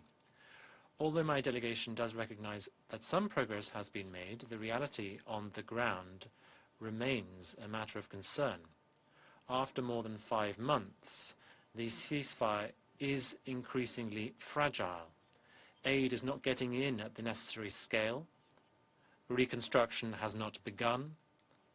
The National Committee for the Administration of Gaza is facing headwinds, and the Palestinian people's right to self-determination seems to be an increasingly distant promise.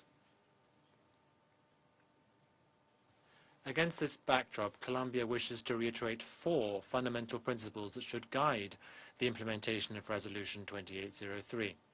First of all, the centrality of the Palestinian people's right to self-determination. Secondly, the inadmissibility of any demographic or territorial change. 3, rejection of any form of apartheid, protectorate, or external governance. And 4th, the need immediately to begin the reconstruction efforts without any conditions. President, the war that Israel has unleashed in the Middle East is one step further in the genocide against the Palestinian people. While the international community is alarmed to see how this conflict is developing, which undermines international peace and security, Netanyahu's regime continues their campaign of forced displacement and ethnic cleansing. It is absurd to think that there can be a fair, sustainable peace while the genocidal project continues, which threatens the stability of the region. Going back towards the law of the strongest will not make the world safer for anyone. On the contrary, it will only perpetuate cycles of violence for decades. The only possible way out is to end the occupation and to implement the two-state solution, with Israel and Palestine living side by side within the recognized borders, fully respecting the political independence and territorial integrity of the State of Palestine and those of Israel and all countries of the region. In this context, Colombia calls upon this Council and the United Nations to promote, without delay, an inclusive process of dialogue that can bring about a comprehensive, fair, and sustainable political solution in the Middle East. Thank you. I thank the representative of Colombia for her statement. I shall now make a statement in my capacity as the representative of the United States. And I want, in that regard, to thank you, Deputy Special Coordinator Al-Akbarov and High Representative Mladenov, for your briefings today. We are very and genuinely grateful for your partnership and for your candor before this Council. Colleagues, President Trump's 20-point comprehensive peace plan to end the Gaza conflict has charted the way forward for all of us who long for peace in the Middle East. And as we said as we were negotiating Resolution 2803, we have 2 choices. Choice 1, Hamas continues to rain its terror on the Palestinian people of Gaza and export its terror for more October 7ths, as it repeatedly pledged to do. That's choice 1. Choice 2 is the IDF continues to defend itself and occupy Gaza, or we chart a new way forward together. At Resolution 2803, which I'll remind everyone was unopposed in this Council, that then set forth the Board of Peace, the International Stabilization Force, the National Committee on the Administration of Gaza, the funding mechanisms to pay for those operations and reconstructions. That is the answer that your people and the American people have hoped for, a stable, safe, and prosperous region so that we do not pass this cycle of violence, the status quo that has led us nowhere, on to the next generation. So the U.S. and our partners have made substantial progress leading the implementation of Resolution 2803 since it was adopted in November. Over the last 5 months, humanitarian assistance has surged into Gaza, and every single Israeli hostage, both living and sadly deceased, has returned home. And for the first time in many, many years, Hamas no longer holds hostages in its terror tunnels. Together with Israel and our partner nations, and I'll point out that we have over 30 countries, plus the world's humanitarian implementers, coordinating with us in the Civil Military Coordination Center. And through that coordination, we have enabled the entry of over 4,000 trucks of humanitarian and other critical goods each week for the past 16 weeks. Yes, those numbers have reduced recently, but we should not ignore in this council the incredible amount of assistance that has moved into Gaza. Food assistance reached 2.1 million people in January, which is 100% of the population. The Rafah crossing reopened. The Allenby Bridge and and Hussein Bridge also reopened. Important lifelines for medical evacuations restarted. Absolutely more work is needed. We have a long way to go. Those who live in the region need cleaner, more durable housing and health services. We are working daily with our Israeli counterparts and other partners across this body to strengthen humanitarian access into and inside of Gaza.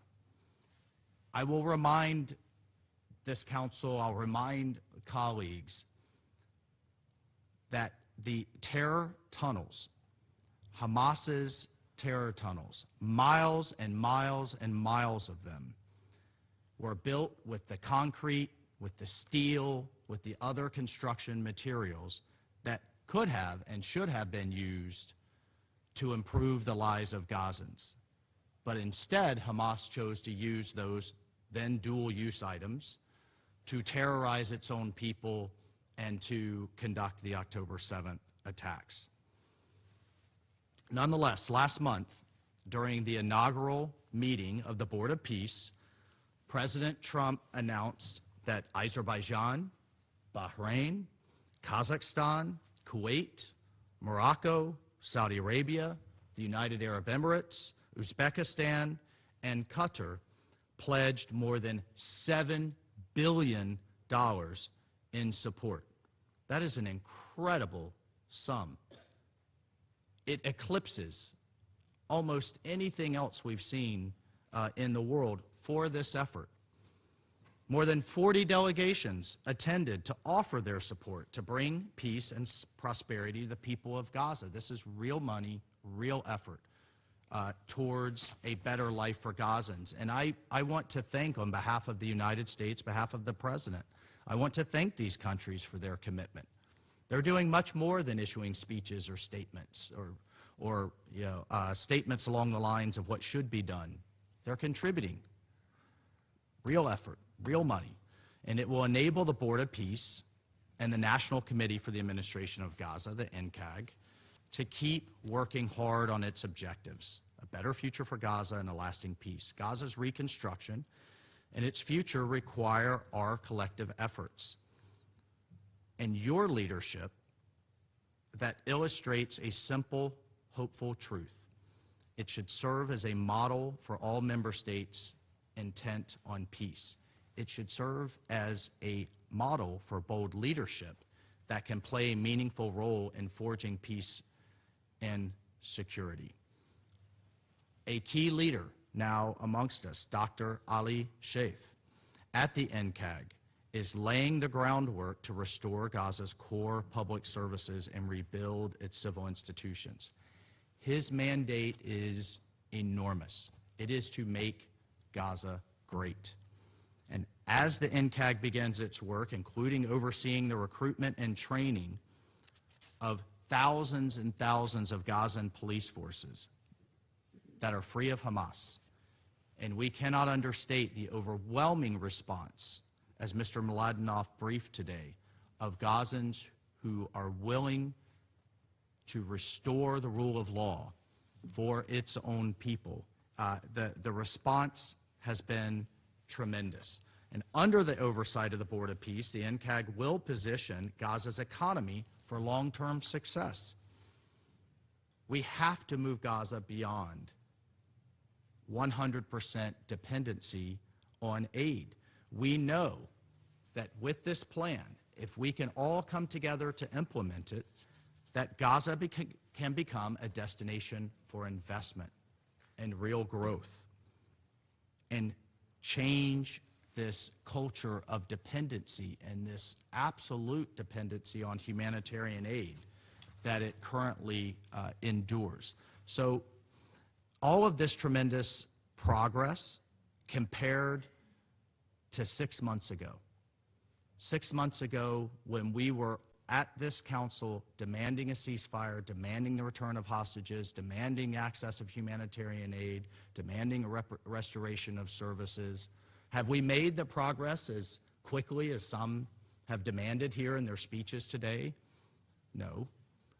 But have we made tremendous progress compared to where we were just a few months ago? Absolutely. And I would hope that back in our capitals and here in this body, we could recognize this. So here's another hard truth. The future of Gaza and Dr. Shaith's work and the NCAG's work is entirely dependent now on Hamas decommissioning its weapons.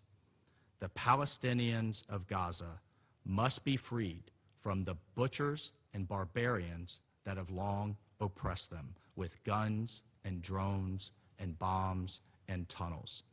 Colleagues, we truly stand at an inflection point now. I've outlined the progress that we've made, but this is the obstacle.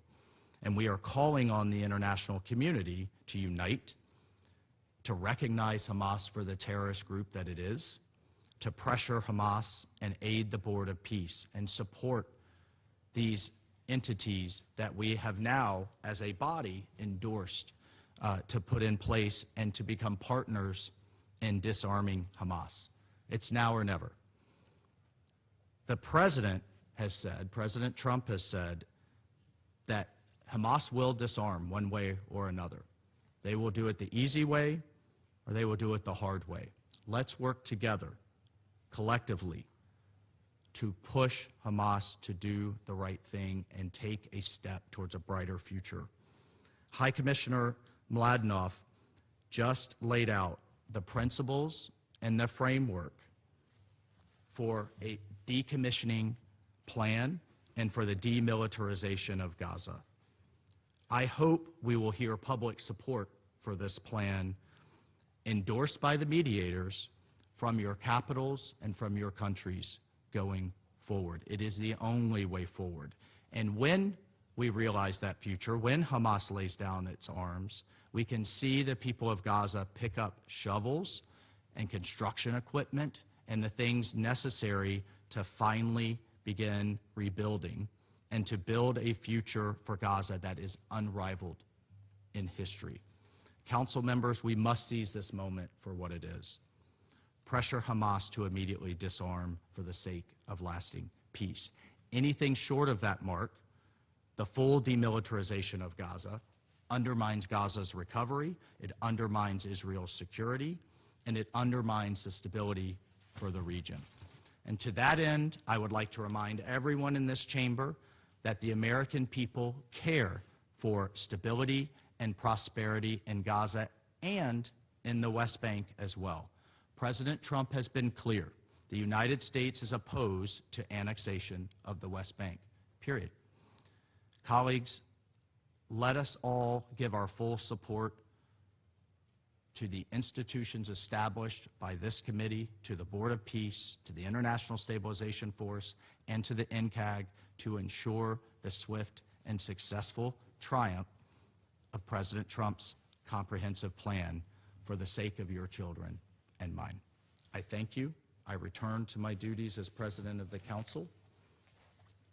And I give the floor to the permanent observer of the Observer State of Palestine. Excuse me. Mr. President, allow me at the outset to congratulate you on assuming the presidency of the Council and to commend your personal engagement in addressing the catastrophic humanitarian situation in the Gaza Strip. Allow me also to express our appreciation to Mr. Ramiz Al-Akbarov for his relentless efforts and for the UN's critical role on the ground, as well as for delivering the report of the Secretary General pursuant to the key UN Security Council Resolution 2334, which is the subject of our discussion today. Allow me also to thank Mr. Nikolai Mladenov, a person that I knew for a long time, and we worked together for a long time, as he said, in different capacities, for his briefing and his efforts. And we, the State of Palestine, look forward to working closely with him in addressing the dramatic situation still prevailing in Gaza Strip, including through the newly established liaison office between the Palestinian National Authority and the Board of Peace. They are waiting for you to begin the practical step for collaboration in this regard. Mr. President, Palestinian lives are not expendable and Palestinian land is not for grabs. On Saturday, 14th March, Wa'ad Bani Ode, a 35 years old mother, made breakfast for Uthman, a special needs child who was born blind. As the month of Ramadan was coming to an end, Khalid and his brothers, Mustafa and Muhammad, got up in the morning and played with a cell phone. Their father Ali had planned to spend time with his wife and children until after the Eid al-Fitr that started that weekend before returning to work in Israel. The whole family gathered around a play with Lego in the afternoon. Wa'ad prepared iftar. Father and sons went to the mosque for the evening prayers. That night, they decided to head to Nablus, where they went to a shopping mall ahead of the Eid to buy clothes for the children. To head to Nablus from Tammun, some of you refer to that town close to Jenin. They ate some ice cream and headed home. That is when the Eid preparations outing turned into tragedy. The car came under heavy fire, 50 to 70 rounds of bullets by an undercover Israeli force. No warning, no justification. Just another episode in a relentless killing spree, sparing no one in cities and villages across the West Bank. Uthman, the 7-year-old blind boy, was sitting in his mother's lap in the front. They were both killed instantly. The father, Ali, would have the time to pronounce a prayer before dying. Muhammad, the 5-year-old, will also be found dead in the car. Khalid, 11, stepped out of the car only to be grabbed and knocked down to the ground by the Israeli occupation forces, who were celebrating and saying, quote, "We killed the dogs," end of quotation. Khalid asked the soldier, "Do you love your father and mother?" The soldier said yes. So Khalid asked him, "Then why did you kill mine?" The soldier answered with a punch to his face. Khalid's brother Mustafa, 8 years old, survived with a wound by sharp nail that struck his face below his right eye. A mother, a father, and their 2 sons killed and their other 2 sons survived, traumatized for life, and not a single Israeli soldier was summoned for interrogation or accountability. A pattern not of impunity, but of shielding, promoting, and rewarding criminality. This past November, officers from the same unit were filmed executing 2 Palestinians in the West Bank city of Jenin after they had surrendered. The following day, extremist National Security Minister Itamar Ben-Gvir announced he would promote the unit's commander. But Ben-Gvir is not the exception. This is a trend endorsed by the Israeli government as a whole.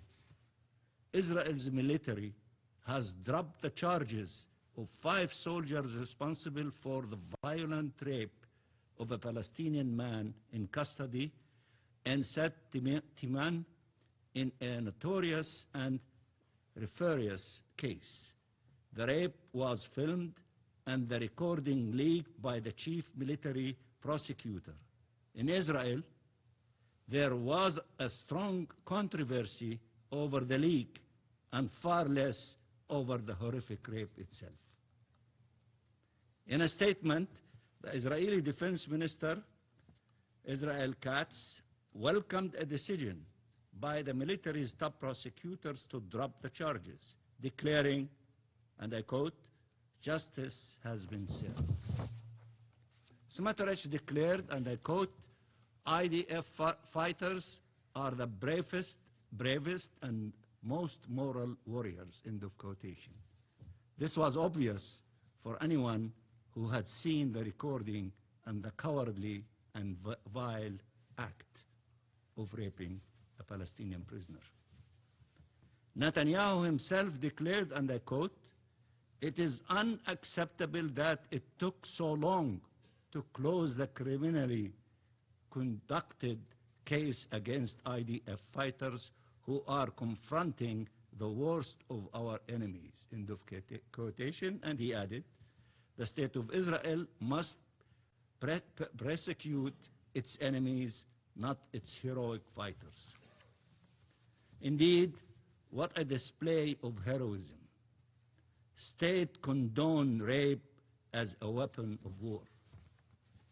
Indiscriminate violence, the killing of entire families, a shoot-to-kill policy against innocent civilians, against children, shot in the head or in the chest, wanton destruction, rape and sexual assault, all these horrors that Gaza witnessed are more and more prevailing in Israeli prisons, where over 350 Palestinian children are held, and in the West Bank, including East Jerusalem. Terrifying violence, unhinged, unleashed by Israeli occupation forces and Israeli settlers. As we speak, settlers are spreading terror across communities throughout the West Bank, setting houses and trees ablaze, killing and wounding and beating Palestinians. They are terrorizing Palestinian communities to uproot them. Their attacks are a direct result of state-sponsored violence, incitement and impunity, and will not be possible without the complicity of Israeli occupation forces and the Israeli government. Without, as many of you have said, without accountability, these attacks will continue. There is no distinction between the project of the Israeli government and the project of Israeli settlers. They are one and the same. Annexation of Palestinian land, displacement of the Palestinian people. Annexation is underway despite worldwide condemnation by all of you,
President Trump and the clear opposition expressed again by President Trump in this regard.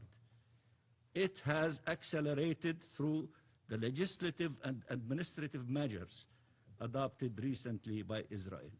It is evident on the ground. We all agree here that annexation threatens all prospects and efforts for peace in our region.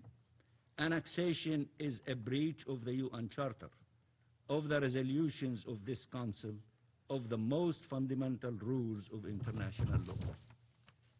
Over 100 states and organizations have opposed just outside this chamber these measures toward annexation. Council members have spoken out against it, and yet it is underway.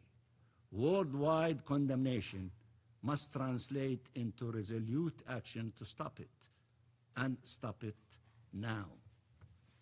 Mr. President, addressing the humanitarian catastrophe in Gaza would take years if there was no blockade and no closure, given the mass indiscriminate bombardments that left so many killed and wounded and amputated and displaced and traumatized, and that left in the entire Gaza Strip in ruins. It cannot be addressed while the killing continues and severe restrictions on movement and access continue to be implemented, including measures against the UN and humanitarian organizations and their vital work. The Israeli blockade is compromising humanitarian and relief operations, removal of debris, the provisions of desperately needed shelters and of aid. We must move in parallel and without delay towards relief, recovery, and reconstruction in the Gaza Strip, and towards reunifying the West Bank and the Gaza Strip under the Palestinian Authority with one government, one law, one gun. It is precisely to facilitate annexation and forced displacement and to destroy Palestinian presence and statehood that Israel is targeting both communities and the Palestinian Authority itself. It is attacking it militarily, politically, and financially by stealing the tax revenues which many of you have referred to. The Israeli Minister of Finance, Smotrich, in charge of the OPT, spelled it out in no unclear terms, and I quote, "We are going to collapse the authority of evil and terror called the Palestinian Authority." End of quotation. Israel must abandon its plans to annex over half of Gaza and over half of the West Bank and to displace the Palestinian population. The Gaza Strip and the West Bank, including East Jerusalem, constitute a single territorial unit. It is Palestinian land. It is not for sale. It is not for grabs by anyone. It is ours. At the heart of the Trump peace plan, President Trump peace plan, there were a number of cardinal principles. No bloodshed, no starvation, no occupation, no annexation, no forcible displacement. Cardinal principles, which are great, that all support and should support, and Israel should restrain itself from doing so and respect this position by all of us, including President Trump. It is those principles that secured the very wide support from Palestine, the Arabs, and OIC countries, and the world for President Trump's peace efforts and plan. They must be upheld. We will continue working with the U.S. administration, regional and international partners to chart a path towards liberation for Palestine and peace for the region.